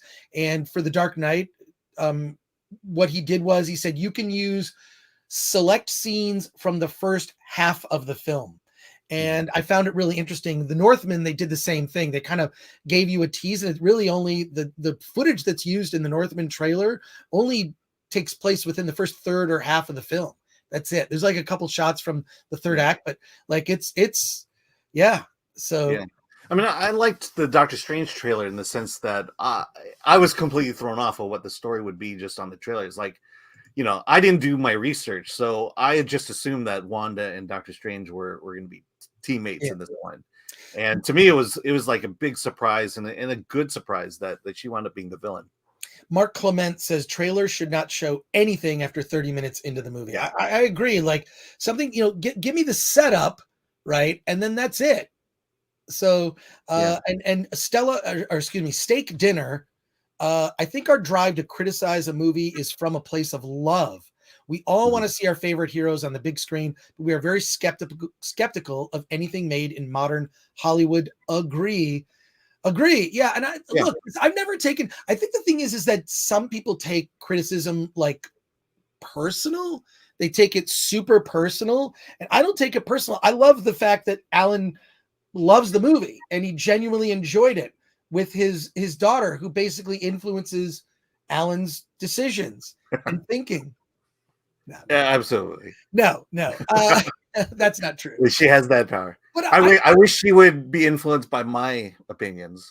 I just think that the discussion is half the fun, and also, like, God, I was talking this, and I'm not like I'm dropping names or anything, but I've had the opportunity to talk to filmmakers in the past, and I had a conversation once with Richard Linklater, who made probably my favorite independent film of all time, Slacker. Not Slackers, Slacker. Is made in the early 90s. It's a beautiful film about a day in the life of Austin, Texas. It's completely breaks traditional narrative, and it's a great movie. And I talked to him, and he said that after a while, he says all the positive reviews tend to sound the same. Yeah. And he prefers to read negative reviews of his own movies because in Richard Linklater's words, he says it's the only opportunity he has a chance to learn. Yeah. So he'll learn something from, and a lot of times it just reflects something about the reviewer, but there are kernels in there of like, oh, like blind spots or things you might have missed. And I find that interesting. And I like that conversation, you know, and my mind can be changed about a movie, you know, after seeing other people's opinions. You know, I can be stalwart in my own opinion, but I do like, you know, to hear a different point of view, which is, you know, Alan, that's why you're sitting in that seat. It would, you know, I mean, I guess I could do the Chris Gore show, but I like different views. I like different opinions. And I also like different opinions that are in our chat, you know, like, here we go. So just go to their comments here. Dangerous Dempsey says Venom trailer showed the final scene. Who approved that? So Robot Deuce says, I remember when Terminator Genesis spoiled the villain in the trailer. Yeah. There you go. Again, this is why I try not to watch anything before. I need to give films an honest shot. And I think it's important to give films an honest shot, but I also think that, as we were talking about before, a diversified media diet. Yeah, go see your Marvel movies, go see your superhero films, go see The Spectacle, Jurassic World. I'm going to see Top Gun 2, I think next week. I think I'm seeing it. Yeah, I think I'm going to be there too. Will you? Okay, that's cool. But like balance that with seeing an indie movie like The Twin or The Ravine. We're going to be talking to the director of The Ravine shortly here. Let's get to some more comments. Flaccid Phoenix. Love that name. By the way, subscribe to Flaccid Phoenix's channel. Flaccid Phoenix has a channel, and I checked out his channel. And he's putting a lot of work into this channel. And I'm loving what Flaccid Phoenix. He's doing these video essays. Maybe we'll work together, Flaccid Phoenix, but go over to Flaccid Phoenix's channel, give it a subscribe, and check out the work that he's doing there. Really good stuff. Flaccid Phoenix says Marvel used to be good to give you the feel of the movie without spoiling it. They are losing their step. That's possible. It's possible. Yeah. We've got some other comments here. Fasil M.O. Hussein says Doctor Strange 2 was a mess. That's kind of how I feel. Unstructured, and the storyline was all over the place. The climax was dull, and the setup was stale. The way iconic cameos were taken out and killed like extras was so ass. And that's ass with the S as a dollar sign. Oh, there you go. I mean, I hear that comment a lot, and I've even heard that comment with Everything Everywhere All at Once. I don't know. I felt like I was able to follow it fairly well, and I don't know. Well, two more comments you before have to think about it. You have to be engaged Right. in a movie. I think that may be the problem. Well, two quick comments before we get to our special guest today. Jay Grinder says, Film Threat the 13th. Now that's a shirt I want. We've got a whole, actually, and I'm wearing this shirt, which is, of course, inspired by Fight Club. We've got a whole bunch of movie-inspired shirts. There's a Back to the Future one. There's a Star Wars one. Go to shop.filmthreat.com. Yes. We've got a new line of shirts that are coming out. It's going to be pretty awesome. And Patrick Lemire says, watch old movies. I just watched The Big House from 1930. And it's amazing to see early talkies, and people just looked different. It's like visiting another planet. Yeah, it's interesting how standards of beauty were different. Ways of talking were different. The way one used to calm a woman down in a lot of older films was to relentlessly slap her. And I don't agree with that. And that was something that just happened in movies often. It was weird. So yeah, movies from the past, it's very interesting. So yeah. And Kevin's Apple says, are your shirts soft? Absolutely soft. Absolutely very soft. Let's get right to it. Our special guest is waiting in our digital green room. Let me bring up, I have a special graphic here for The Ravine, writer, director, Keone Waxman. Hopefully I said that right. Keone, welcome to the Film Threat podcast. Thank you so much for joining us today. Your movie, The Ravine, opens today in theaters in limited release. Yeah. Very happy to have you here. Welcome to the show. Thanks a lot. Appreciate it. How are you guys doing? And you did say my name right. Yes. Yes, I said it right. Oh, thank you. I appreciate that. We're getting better at this. Yeah. Tell us about this film. This film, it's a drama with a lot going on. You can check out the trailer. Don't do that right now, actually, and for everyone watching this live. But check out the trailer for this film, The Ravine, which opens today. But what inspired this movie? Well, it's based on a novel that was inspired by a real incident that happened, a murder-suicide. And normally I do action films, and I do a lot of movies that are heavily plot driven. But this book was given to me, and I read it, and I thought, oh, this could be a cool thriller. But then I met the authors, and the authors are the people it really happened to, and they wanted to turn it into a film. And I started to realize that what they had written wasn't necessarily an account of a murder suicide. They'd written something to help them heal and to get through it and to figure out what happens. And so I thought to myself, this could be a really different approach. Instead of making sort of a thriller, a plot driven story that I normally do, I could do a character driven story about a plot.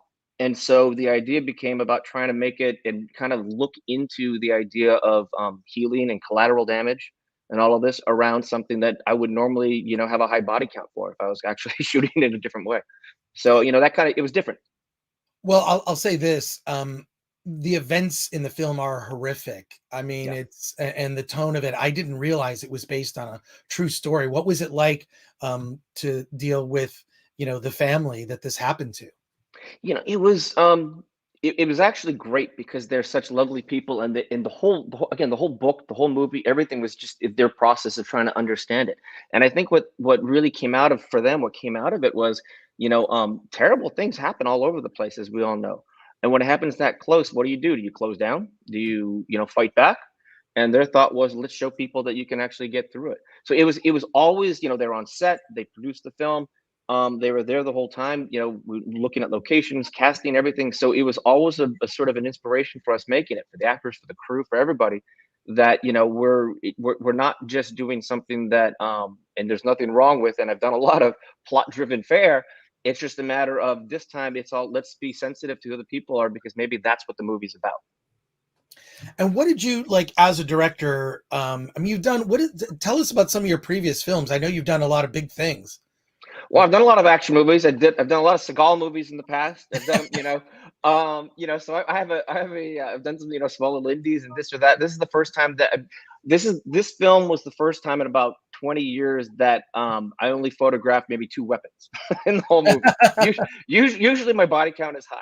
So, so it's one of those things where, you know, my background is more, you know, is more action, and you know, I like to do it. I'm you know, I'm about to go do another action film right now, but yeah, it's a very different thing for me. I mean, I Well, think sorry. Go ahead, Alan. Sorry. I mean, I think your story, your characters, I think empathy is the word for it. You know, you're trying to put, you know, audiences into the place of your characters, where they're at, and then how they're overcoming it. You know, is this a new muscle that you had to stretch from action movies, or is there a lot of similarities between the two? The answer to that question is yes and yes, and because there are similarities, but again, you know, in action movies, the you know, the characters are there to facilitate plot, right?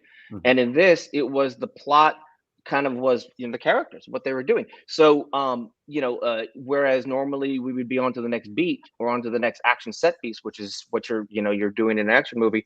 With this, the action was more internalized, and the next beat was something that, you know, the character was dealing with.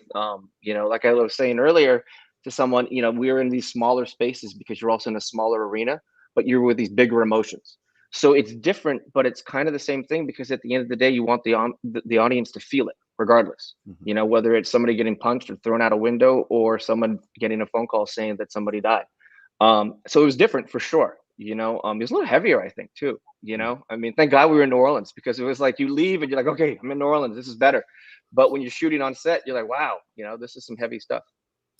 I want to remind people the Ravine is available. It's in theaters. It's also available on demand and digital today. But we've got a lot of comments here, and mostly, I mean, the people in the chat have not seen the film. Mhm. So Albatrax, Yeah. did this guy make all the Seagal movies? I Yes. made a few, yes. So post your questions and comments here. But someone asked, and I love one of my favorite. And tell me if this quote is even true. This is a quote attributed to Steven Seagal where he says, "I just read one of the greatest scripts ever written." Oh, I And know this quote. and someone asks him, "Who wrote it?" He says, "I did." Yes. Is that true?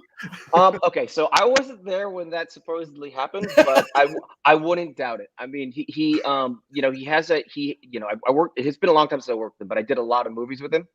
And you know, he really is very aware of who his what his persona is.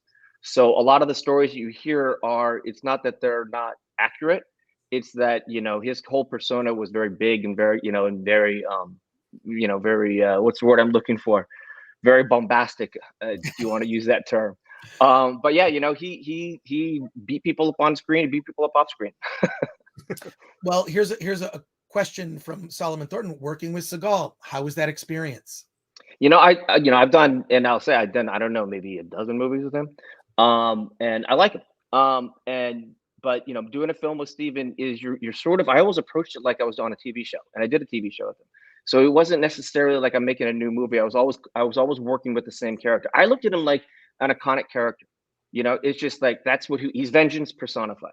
Steven's story is, you know, somebody wrongs him, he finds the guy who did it, he kicks him in the nuts and throws him out a window, right? But that's movies. And his character was always, you know, like any kind of serialized character. That's what I saw him. So, and I mean that with, you know, with all film respect, in the sense that, you know, we made these movies almost like you would make an action TV show or, you know, a series of films. So working with them was always just trying to figure out something different to do, because a lot of the, you know, you beat up a lot of people in a Seagal movie, a lot of people. Well, I mean, Steven Seagal must really like you because you work with him so often. And I think that's like an important thing when you have that kind of like the relationship that Martin Scorsese has with De Niro and whatnot. If you're working with a director on a regular basis, there's a lot of trust there and whatnot. Yeah. So that's important. Another question here from Flaccid Phoenix, who asked, what was the most stressful thing you experienced making this movie?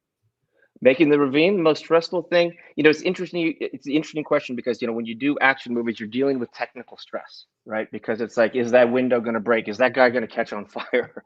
Is the car going to actually flip where it's supposed to, not run over a ton of people? We didn't have a lot of those elements here. And with this movie, because it was more, like you were saying, Alan, more about the characters and their drama, you know, we were able to, if something was different, we were able to follow it. So that wasn't stressful. What stressful was, going back to the question, was the action bait, was the, you know, throwing the car off the edge. And the reason why is because, and again, I've thrown a lot of cars off of cliffs. The reason why is we are in New Orleans, and we were at this ravine way up in St. Francisville, and in New Orleans, which was, or Louisiana, I should say, the weather was, unpredictable. And as we had the entire rig set up to do our car gag, which you only have 1 or 2 cars to try this, and everybody's there and 6 cameras up and the whole thing, it started to rain on us and lightning on us. And so by the time we got back, it was a mud pit. So our big set piece, the movie is called The Ravine, it's not the mud pit, was the most stressful. And, you kind of take that with a little Zen approach, because again, that technically it'll work out eventually. But other than that, everything else kind of flowed. It was kind of a magical thing. A question here real quick.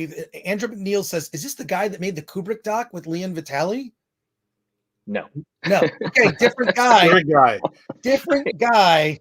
So there you go. And Dangerous Dempsey says, since you have a ton of experience when it comes to action films, what are the odds of getting a Ryan Drake movie, the Critical Drinkers book series? I guess Ryan Drake is a book series. I don't know. The problem with different types of series is that they're generally optioned by many different people, right? So in order to do a series to pick up, and I'm not familiar with the Critical Drinkers book series, but in order to put stuff together like that, you generally have to have an awful lot of people involved. So either you're creating your own series or you're picking something up, but generally there's, maybe not a studio, but there's a lot of people involved and a lot of hands in a lot of cooks in the kitchen. Yeah. And another question here from Kevin Appel asks, is The Ravine a mystery, finding motivation for the tragedy? It's a good question. I was asked this before, and it's a thriller, it's a mystery, but I don't think it's a whodunit. I think it's a why done it. And that's the difference. Again, back to your question now, it's like the difference is that we know who did it right from the first frame. We know who did it and what he did, but then we're trying to figure out why did he do it. And, that to me became kind of the mystery. So it is a mystery, but turned inside out. And I always like to ask, and thank you also for your time to come here to talk. Yeah, thanks for having me. Really appreciate it. I know that everyone in the chat really appreciates it, but a question I always like to ask, like a filmmaker who's had the level of success that you've had, which is, a consistent, output of making films and whatnot. Like, if you have a very close friend that's about to go off to make their very first movie, what would be the one piece of advice you would tell your friend? I would say, don't make what you saw, make what you see, right? Don't make what other movies, make the movie in your head. And the reason why is because, like when I'm writing, I read a lot and I can't read when I'm writing, because then suddenly I'm reading an Elmore Leonard Western and suddenly I'm like, why is everybody, on horses? You get influenced is the point, right? And so for me, the point, the biggest thing is I just say to people, stay true to what's in your head, because that's what people want to see, right? They want to see what you want to make. So that would be my advice. Solomon Thornton asks, what films inspired you to be a filmmaker? Again, it's always hard, right? Because especially these days, you can see everything. It used to be like, I'm going to go to the, when I was when I went to, university, it was like, I got to go and see the movies that they're screening for everyone, whether it's a Kubrick film or a Kurosawa film, or even, some sort of Western, like I said. For me, what really inspired me was when I was a kid growing up in Hawaii, my father loved samurai films. And so he would take me to like the really terrible parts of town to watch samurai movies with him at night. So my earliest memory of watching a film was like literally I was like maybe 6 in my pajamas, and I woke up and my dad's watching this black and white, samurai film, and I just see a head rolling in the snow. And, and then it's the cherry blossoms and it's the snow and, all the things that we remember, in retrospect about samurai films. But that was my first, memory, was watching samurai movies with my dad. And I think, that's probably why I did so many action movies. That's great. Here's another good question. Not the Batman asks, what is your favorite scene that you've shot? Well, I'll tell you, my favorite scene that I shot in The Ravine, nobody's seen it yet, is just a little two-hander with Eric Dane and Stephen Graham. And they're talking and he's sort of just asking him questions. And the reason why it's my favorite scene, it's a small two-hander. They're both understated, but it is as New Orleans as you can get. It's pouring rain. It started pouring rain on us. We just shot. You're in this awesome compound that this woman whose compound it was. I swear it looked like the set for Pippi Longstocking. There's this stuff everywhere, but it was all New Orleans stuff. and you look at it and you go, for me, it was like, okay, this is as pure as it gets. It was almost like a documentary, even though, we're shooting a scene. For other things, every movie you have, there's always 3 scenes that are your favorite scenes in every picture. I could go back through every, action movie and be like, that was my favorite. Usually it's some sort of big action scene, but in The Ravine, it was a small 2-hander that it was just perfect for it. That's great. I want to ask you a question about New Orleans, because a lot of movies are being shot in New Orleans. Mm-hmm. What is the appeal as a filmmaker to, what does that city have to offer that most other cities don't? Well, I mean, there's a number of things. The easiest answer is just what you said. What does that city have to offer? And it's like, that city, there's no other city like it in the world, right? I mean, the people are beautiful, the music is beautiful, the food is incredible, the location is great, the weather's, it's that type of place where you leave and you come back 15 years later, you're like, oh, I left this broom here. I mean, you just feel like it's a time out of time, the history of it, everything. So it's a great tapestry. It's a great arena for movies. The flip side is that Louisiana has great tax credits, like a lot of places. So people go there and they try to, take advantage of shooting there because it's more affordable. I do a lot of the action movies in Eastern Europe because it's more affordable to blow things up. People want to see big action. But that's not why you go to New Orleans. I think you should go to New Orleans because it's a unique place that almost feels like you're on a set anyway. So you really feel the magic of it. The Ravine wasn't originally set in New Orleans. It was originally set, I think, in Ohio, but we set it in New Orleans primarily because there's a spiritual end to it that permeates the city of New Orleans that I thought, this might help people understand the spiritual side of this movie better than, say, if you were, somewhere in the Midwest or somewhere on the coast or something. So New Orleans to me is just a magical place. And like I said, the food's great. And the nightlife. Yes, yeah. Placid Phoenix has another question. Is there a dream story script you wish to adapt in the future? Do you have a dream project? Yeah, it's funny. Funny you should ask. There's I'm from Hawaii, and I've never shot in Hawaii, believe it or not, and I've always wanted to shoot there. And I hear now that which is great, is Jason Momoa is doing doing the King Kamehameha story and this or that. So I've always wanted to do a story that's set in Hawaii about Hawaii. And when I was growing up, there was one surfer that everybody knows who he is, because not because of him, but because of because of the slogan that Quicksilver adapted, which was Eddie would go, and he was Eddie Aikau, and he was the biggest, one of the first big wave surfers ever.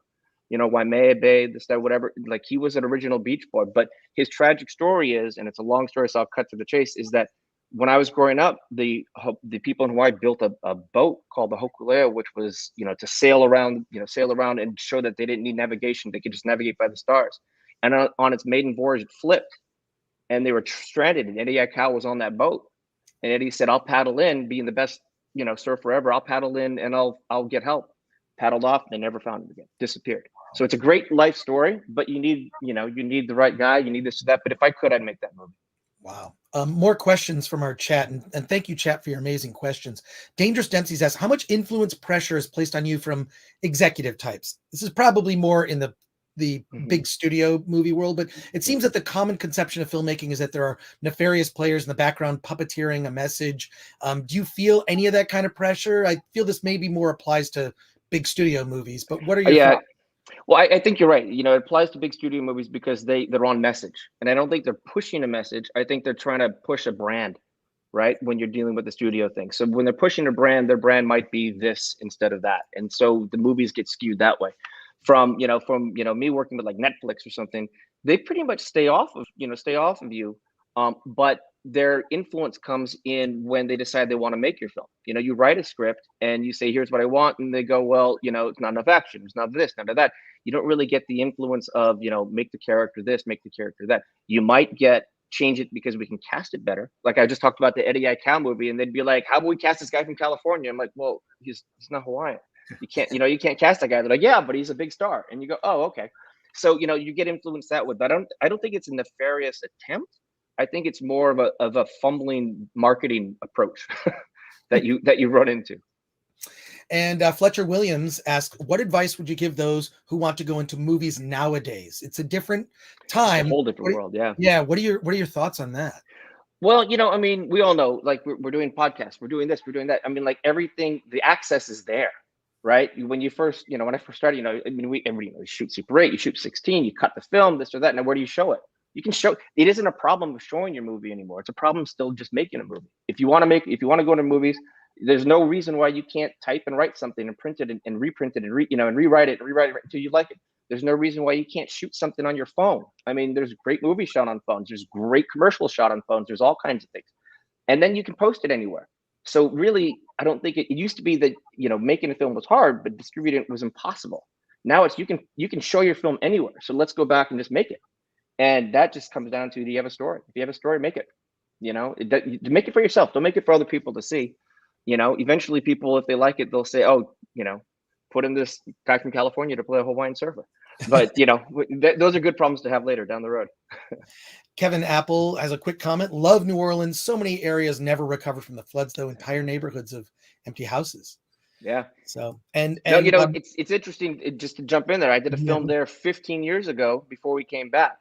And when I came back to do the ravine, I went looking for a lot of those places. And he's right. A lot of those places just weren't there anymore. So. And Fletcher Williams has a follow-up question saying, New Orleans is so cool. How did you use the city and I think he means as a character. And I think that's important. Location is one of the most critical decisions in making a film. And do you think some filmmakers are missing making a city a part of the film and we end up with generic Canada, like generic city? Yeah, absolutely. And I've shot a lot in Vancouver, and I've shot Vancouver. Actually, for a season of television, I said, let's just make it Vancouver. But usually it's Seattle, it's Virginia, it's California, it's somewhere else. You're using it as a backlot. You don't use New Orleans, and I know I said it's a set, but you don't use it as a backlot. You use it as a character. You photograph it at the right time of day when the sun is rising and everyone's just coming out of the clubs. They're going to go to Checkpoint Charlie's and get a burger or something at 4 a.m. That's a character, right? And the idea of it is that when you have that much texture, if you don't use it, it's kind of a sin, right? So I just think that New Orleans in itself, a location itself, should be part of the film, and it should be the reason why you're shooting it there. Right. Well, Keone, I'm sorry, I'm going to pronounce it wrong. Keone Waxman. You have it. You got it. I got it. Keone Waxman, thank you so much for joining us. Thanks for having me, guys. I appreciate it. Thank you to the chat for your great questions. The movie The Ravine is out today. Limited release in theaters. I always prefer to see movies in the theaters. I think that it's just a better way to experience a film, but also out on video on demand. Thanks for joining us on the Film Threat podcast today. We really appreciate it. Thanks, guys. I really appreciate it. All right, take care. Have a great day. Later. Right, you too. Okay, bye now. Bye. Thanks. Wow, that was awesome, Alan. Don't call him Ken. I really love when we get filmmakers on that just are, boldly honest and I don't know. I just love that. Let's pivot back to our conversation here. And now this just makes me want to visit New Orleans. I know. Right? I've really always makes wanted me to want to visit New Orleans. So what can we do? Food alone makes me want to visit New Orleans. Well, we're gonna wrap up here soon, but let's finish up. We were talking in between our two guests today. Do we ruin movies before we enter the theater? I think a lot of that has to do with what can ruin a movie. The trailer can ruin the movie. I almost think that someone had a good comment earlier, and I got to find that long comment. ago. Yeah, it was a while back where somebody was saying, how would you? I think it'd be great if they marketed a movie where there's a really good teaser trailer for The Dark Knight. This is before they did the full trailer where you got to see Heath Ledger as the Joker, but like the original teaser trailer for The Dark Knight didn't show any footage from the movie. It was the Bat logo kind of breaking up with light and sort of crazy stuff, and all you heard was audio of Heath Ledger as the Joker, along with a lot of other stuff. That teaser trailer is great. I really feel like this is why I think we enjoy so many movies that we see at film festivals, because they're untainted by the marketing. And I think the marketing, here's the thing about the marketing for Hollywood movies, they do a great job. They do a great job marketing Hollywood movies because it gets butts in seats. And I would say that if The Ravine had the marketing budget of Doctor Strange, you would be going to the theater to see that, right? But I think that ruins the experience. The other thing is, in particular, we've had this expectation of Marvel. Yeah. Endgame it would have been so great if they stopped while they were ahead. Yeah, Marvel just stopped making movies at that point. If Marvel just stopped making movies, they'd be great. No, that's stupid. But no, I I do think that there are things we do. I think part of it is the trailers. I think part of it is our imagination. And when my imagination of what the Multiverse of Madness could have been is kind of better than what I got, that's a problem, because that's an unfulfilled expectation. So I came in with my own expectations, and so that wasn't good. Yeah. And I think what's also ruining at least Marvel movies in particular is just so much of it. It used to be, think about this. Used to be we'd get 1 or 2 Marvel movies a year. There were some years where there were 3 Marvel movies in one year, which was like, oh my God, we're going to get 3 Marvel movies this year. Do you know how many hours of Marvel that we've seen, or at least if you watched everything since Endgame, if you watched all of the Disney Plus series and then came to this, it makes the movies feel less special.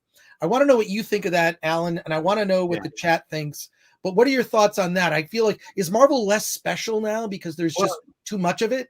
Yeah, I'll speak to expectation. I mean, Pixar ran into this because Pixar from the very beginning was producing great film, and then Cars comes along, and it's not that Cars. I hate Cars. Yeah, but the thing is, it's not that Cars was necessarily a bad movie, right? But compared to what Pixar had been producing up until that point, it sets Cars at this. It's horrible. Well, if you compare Cars then to what was coming out of the other studios, Cars wasn't really that bad.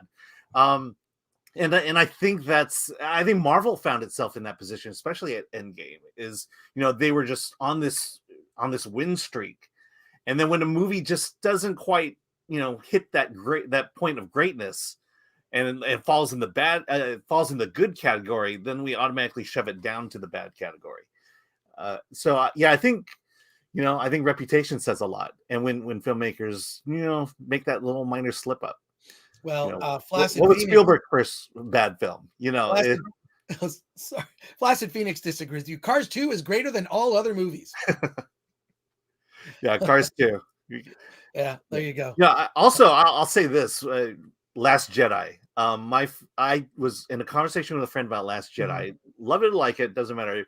But what our conversation devolved to was why he hated it. And he started bringing up all the things that he had researched before the movie came out. He saw script treatments. He saw original artwork, and so he had done so much pre-research before the movie came out that he was sorely disappointed by what Last Jedi wound up being. I'll defend that a little bit in the sense that, look, the Disney Star Wars sequels are a colossal disappointment. Whether you liked or disliked Last Jedi, or you liked or disliked Force Awakens, everyone was united in their disdain and dislike of The Rise of Skywalker, which wasn't the movie I thought it was going to be. But I will say this, I've gotten those big hardcover art books, usually released right around, what the ideas that were explored in those books were better than the movies. Like the artists in their minds had a much better, view of what Luke Skywalker was supposed to be. There's just so many cool ideas that these artists came up with. And of course, J.J. Abrams didn't use any of those, not the Batman.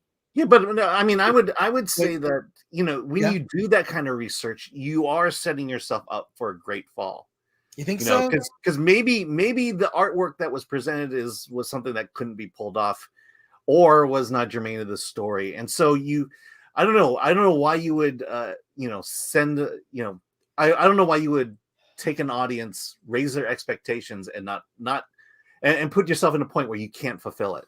Well, not the Batman says MCU is missing the special and rare to it. Now it's gone down the path of the mundane. I tend to agree. Fletcher Williams is calling you out, Alan. So now Alan is going on a Star Wars rant. We have trading places here. So there you go. Retro Nerd Girl, I agree with this comment here. Retro Nerd Girl, Marvel movies had a rocky start, though. Not all those movies were great. Absolutely, Retro Nerd Girl. 100%. Some of those movies were, Iron Man 2 was, kind of and after Iron Man was so great, and also if you look at the movies previous to Iron Man, they were kind of setting things up. They were very hit and miss, mostly miss. They kind of came into their own.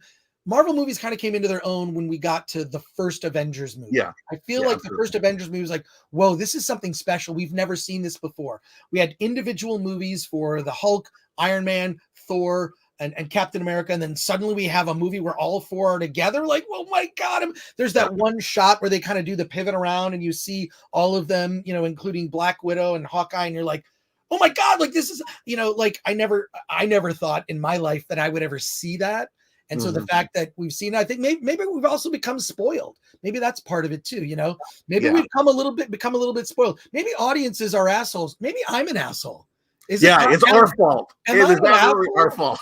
Am I an asshole? I don't know. Like, go to some of these comments here. I'm going to type up a new banner. I'm going to type up a new banner for us, and we're going to explore this question. I'll say my daughter, I took her to see Avengers. She was 5, and we went back 7 times. The first time in a long time that I went back to the theater to see a movie 7 times, and she went with me every time. Well, there you go. We're going to answer this question today. This is going to be, we're going to spin this off into its own video. I already know your answer to this question. Chat, is Chris Gore an asshole? Let's do, I don't know. I see a lot of comments whenever I go on, like, one of the Film Courage things. I never get any. I'll go to the people who run it are a married couple. They're amazing. David and Karen. They actually live not too far from me in Pasadena, and they have this whole sort of studio set up. You come in and they interview me, and it feels like a crime, and it feels like an interrogation that, I'm being accused of a crime. And they interview me for like 3 hours, then they cut up the videos in like 10 or 20 minute little things. I never know when they're coming out, but I trust them implicitly. I think they're great. You should go to the Film Courage channel. But then I started reading some of this is something I should never do, is reading the comments. Don't read the comments. Most of them are positive, but then there are other people. So this will be a good opportunity. So here we go. We should go and look at the what happened to Chris Gore videos. Yeah, what happened to Chris Gore? Yeah, we all have assholes. I really love Caption America. Was set in the past. Yeah, there we go. Nothing. I don't know. I'm having fun. Like, I have no reason to criticize someone typing on a computer. No, it's Disney and Hollywood. Yeah, they're the assholes. Chris is a biceps, as Radio Die. There you go. 40K subs by today, says Luad DCM 20. And F Buzzy says, no, Chris Gore is awesome, spot on 99.9% of the time. I'd probably say less than that, maybe 80% of the time, but thank you, F Huzzy. So there you go. Ops typo. What are we doing? So true. Yeah. No, thank you for your comments. Look, if there's anything, someone says, Graham Ajanev says, yes, Chris, you are confront all this. All you guys do is overanalyze everything. You would have stopped Star Wars in its track. Read this comment. Well, I just did read it. Yeah. He says, yes, Chris, you confront this. All you guys do is overanalyze everything. You are avoiding my comment. I'm not avoiding the comment. I just put it up twice. You put your comment in twice. I know. Vic Rules 666. Chris has my same mindset. Great guy. Well, I appreciate that. Fletcher Williams. Alan is 1,000%. Chris is 86%. That's right. That's right. And then the Chicago Box, always happy to see you in here. The Chicago Box. Gore has been the most honest film critic I've seen today. Well, thank you. I try to be balanced with it. I just try to have balance. I try to have a sense of humor about myself. I also respect your opinion. My opinion, this is what is very bizarre, is I'll see people get so upset with something that I do. And I feel bad for them. I feel like you're just not enjoying life. Number one. So there you go. But, like, my opinion does not invalidate your opinion. And you know what? I'm going to freaking tweet that. Where's my thing? I'm going to remind me, my opinion does not invalidate your opinion. And so it concerns me when I see people get so upset over something that they should not be upset about. So, when people speak the truth, of course they will be name calling, and F Huzzy says, I'd buy a super chat if I could. Really interested in a Cinema Paradiso review. Well, when we get super chats back, we will discuss Cinema Paradiso. And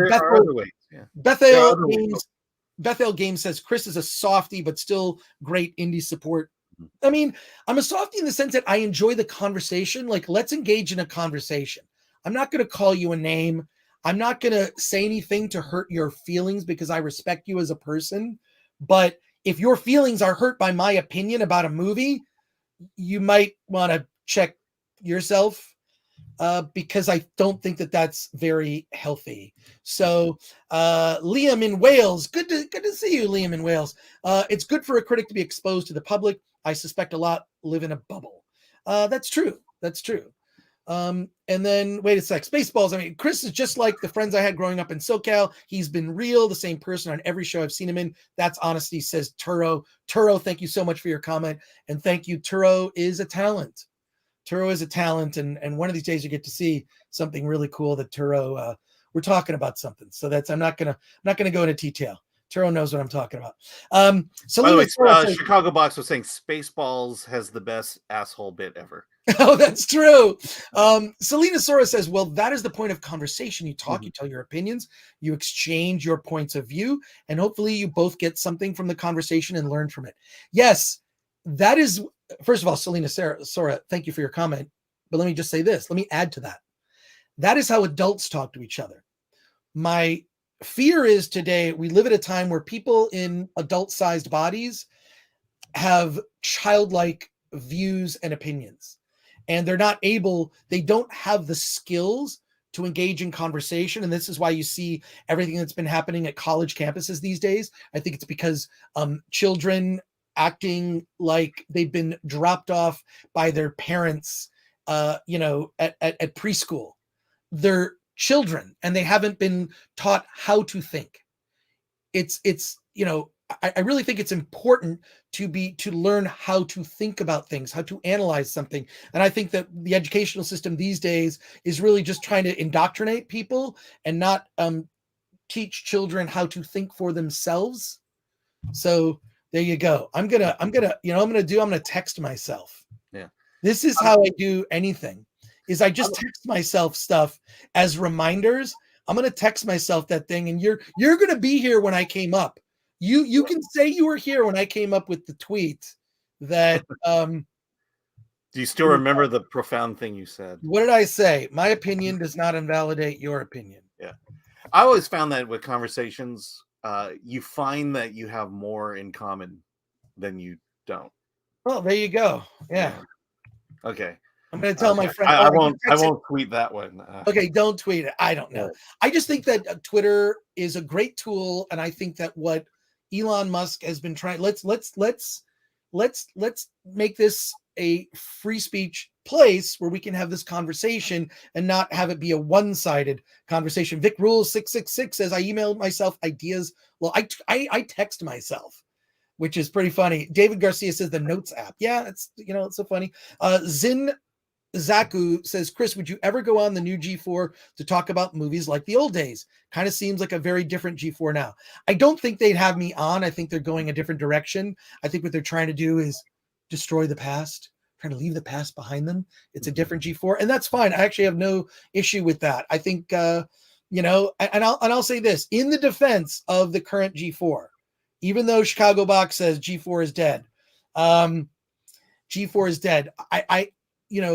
I started working at G4 in March of 2005, and G4 was not G4 then. They were still doing the screensavers. It was still the sort of mix of Tech TV and G4, and they kind of melded them. And the shows, it took years for it to evolve. It took until 2007. It took until 2007 really for Attack of the Show to like, oh, wow, like, it's getting into a groove. That's when Olivia Munn was there with Kevin. I'm making a documentary about all this. So there you go. Bethel Games says G4 is dead. Film threat rises. And Dangerous Dempsey says Chris Gore does not exist to be easy on the eyes for you. I will say I don't think attacking the audience is probably the best way. It's not something I would have done. Having said that, I do feel for the woman who made that infamous speech, because, look, I see comments about myself and I just ignore it. It's, post and ghost, don't read the comments. And also if people have criticisms of you, if my mic isn't working or if my lighting is garbage or I should get a new camera, if you have criticisms of this show, could you tell us and we'll try to do better? I think it's important to have respect for the audience, because this is a conversation that we're all having together. And, you know, if Alan's shirts are terrible, I think he's wearing a great shirt today. I think Alan's shirt is awesome today. But you know what I mean? Just like constructive feedback is good. Personal insults, I'm just gonna ignore, and I feel bad for people who I just feel like they're just not mature or serious-minded people. When you do that, I don't make comments about someone's physical appearance, and especially having spent so much time in the nerd space, there's a lot of really nerdy people who just they look weird. Look, I'm still one of those people. I'm still the guy in line at the thing, and I'll be at Star Wars Celebration in a couple weeks. So, and a question here. We're gonna wrap this up soon, but the chat has some great questions here. F Huzzy says, what did you think Tyler Durden did after the ending of Fight Club? Funny you ask. There is a comic book that is a sequel to, I think the comic book is like a sequel. If I'm correct, and correct me if I'm wrong, the comic book, which is a sequel to Fight Club, is a sequel to the movie, not the book. And Chuck Palahniuk, who wrote the book, said he actually liked the movie better than his book. They're slightly different. Mm-hmm. Interesting. It's interesting when you hear an author say that. And Dangerous Dempsey says, by the way, I didn't mean that as an insult, just, you know, just tempting to be facetious. I saw your facetiousness, Dangerous Dempsey. I saw your facetiousness. We read it in there, yeah. MK Solid 82, when did you last speak to Olivia Munn and Morgan Webb? Spoke to Olivia Munn. When I say spoke, we had a DM conversation. This is true. A DM conversation on Twitter when she made a joke, and I think she used the word retarded. She used the R word, and everyone was giving her shit, and I DM'd her and just said, hey, just relax. You know, a lot of people come at Olivia for things that were clearly she was doing in jest or humor. Mm-hmm. They don't understand. I think it's part of the thing. A woman is physically attractive as Olivia. She tries to be funny. And first of all, was part of her uniqueness and her strength. And they came after her, and they still come after. Their TikTok videos about quotes from Olivia Munn's book where and I'm seeing these quotes. She was joking. Olivia was joking. So I just sort of sent her some supportive messages, but I haven't spoken to her since that. But Attack of the Dock is going to deal with a lot of that, in the sense that it's not necessarily about, I mean, it is about Olivia, but it's also about the people who worked behind the scenes on Attack of the Show, telling you stories you've never heard. Because every time, you know, everything that Olivia or Kevin has ever wanted to say about Attack of the Show, they've already said on podcasts and other places. Mm-hmm. What I'm trying to do is tell you the story you don't know, which is about the behind the scenes of it. As for Morgan Webb, she and I were friends on Facebook up until about a year ago. But the problem is the way that I had my privacy setting is you could see who my friends were on Facebook. I don't use Facebook very much anymore. And Morgan sent me a message on Facebook to apologize, saying, I need to unfriend you, not because of anything you've done, but just because people keep harassing me. And she felt so bad about it. Yeah. Then she realized later she can still message me. So we message on Facebook, but nothing really consequential. Nothing of consequence. But did you cross a lot on different? What's that? I can't hear. You just sort of faded out. Yeah, did you cross paths a lot at G4? Because you were on different shows. Oh, yeah, all the time. Yeah, all the time. I'd go in and Morgan would be there. She was amazing. She legit gamer who knows her shit. Incredibly intelligent, and was uncomfortable being on camera, which is weird to say. I mean, she started out, you know, doing chat at Tech TV on, I think it was on Screensavers, she run the chat. And, you know, they said, you should be on camera. And she was never super comfortable with it. I think she's, you know, and I can't speak for her, but I get the sense that she feels she's probably more of a writer and a behind the scenes person than a being in front of the camera person. Whereas Olivia Munn's the opposite. She's born to be on camera and a performer and a comedian. And I have much respect for both of them. And it was great to work with them.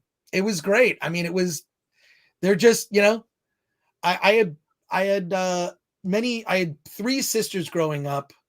And so I, you know, it was like being around sisters. Does that make sense? I don't know. Mm-hmm. So Is Turo, is Alan's background in a stock photo or local theater? Yeah. Well, clearly it's a stock photo.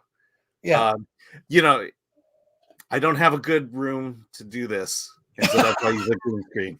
If I showed you what was behind the green screen, you'd be very unimpressed, and I can't do anything with it because it's a door. It's fine, Alan. Yeah, I know. Well, we're working on it. We're trying to figure out how we could set this up better.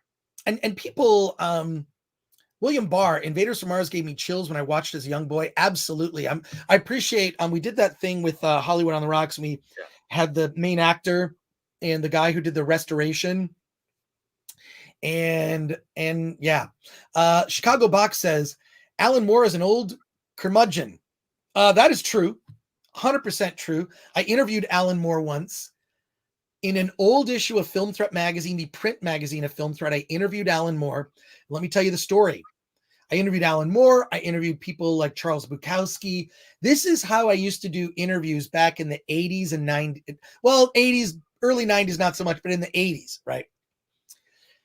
Back in the 80s, when Film Threat was a print magazine, it was a Xerox fanzine, and then it kind of built up into a magazine. Phone calls were very expensive. I mean, if you called San Francisco from where I lived in Michigan, it was sometimes $1 a minute, $2 a minute during peak times. You talk to someone for half an hour, that's $60. Do you remember when like phone calls were expensive, Alan? Like if you're like, you're going to make a long distance call, that was a big deal. Yeah, you had to call people after 6 o'clock at night. Yes, it was cheaper after rate. 6. Yeah. So then, but like calling overseas to London or to England where Alan Moore was crazy. So for some reason, I was able to get Alan Moore's address from somebody. And here's what I did. I did the same thing for Charles Bukowski because he lived in San Francisco in the Bay Area at the time. And his movie Barfly was coming out. So what I did was I took an envelope, like a big, business size envelope, and I wrote questions. So first of all, I write this like cover letter. Then I would include a self-addressed stamped envelope back to Film Threat. Then I would send I would have blank paper. I would write one question at the top of the page, maybe 2 questions on the page, and I would leave it blank. So there'd be like maybe 10 sheets of paper. So, probably like 10 or 15 questions over 10 sheets of basically blank paper with a question. Then I would mail it with the self-addressed stamped envelope. Wait a month or so. Alan Moore hand wrote his answers to me and sent it back in the self-addressed stamped envelope. And in his little note, he says, by the way, can I get a free subscription to Film Threat? And I did give him a subscription to Film Threat. Patrick Lemire asks, are the old print issues of Film Threat scanned and uploaded somewhere?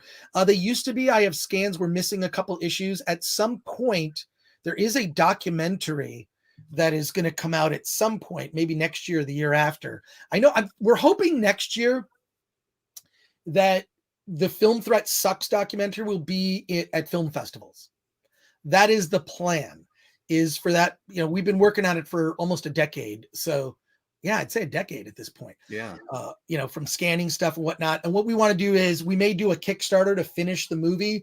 And one of the things we'll give away in the Kickstarter are all of the issues scanned. There's about 72 issues of Film Threat, including Film Threat Video Guide. And we want to do a fundraiser to help us finish the documentary. And what we talked about as a reward was you would get all of the issues of Film Threat scanned. You can buy old issues. I even looked on Amazon. There's old issues, and eBay. You can find old issues of Film Threat. So yeah. And Fletcher Williams says, that's the plan. Famous, maybe did you mean famous last words? No. Well, look, there is a version of the documentary that's done, but we want music. We want animation. Attack of the Doc is going to screen during San Diego Comic-Con at a movie theater. And Alan has already committed to hosting the Q&A. Yes, I'll do that.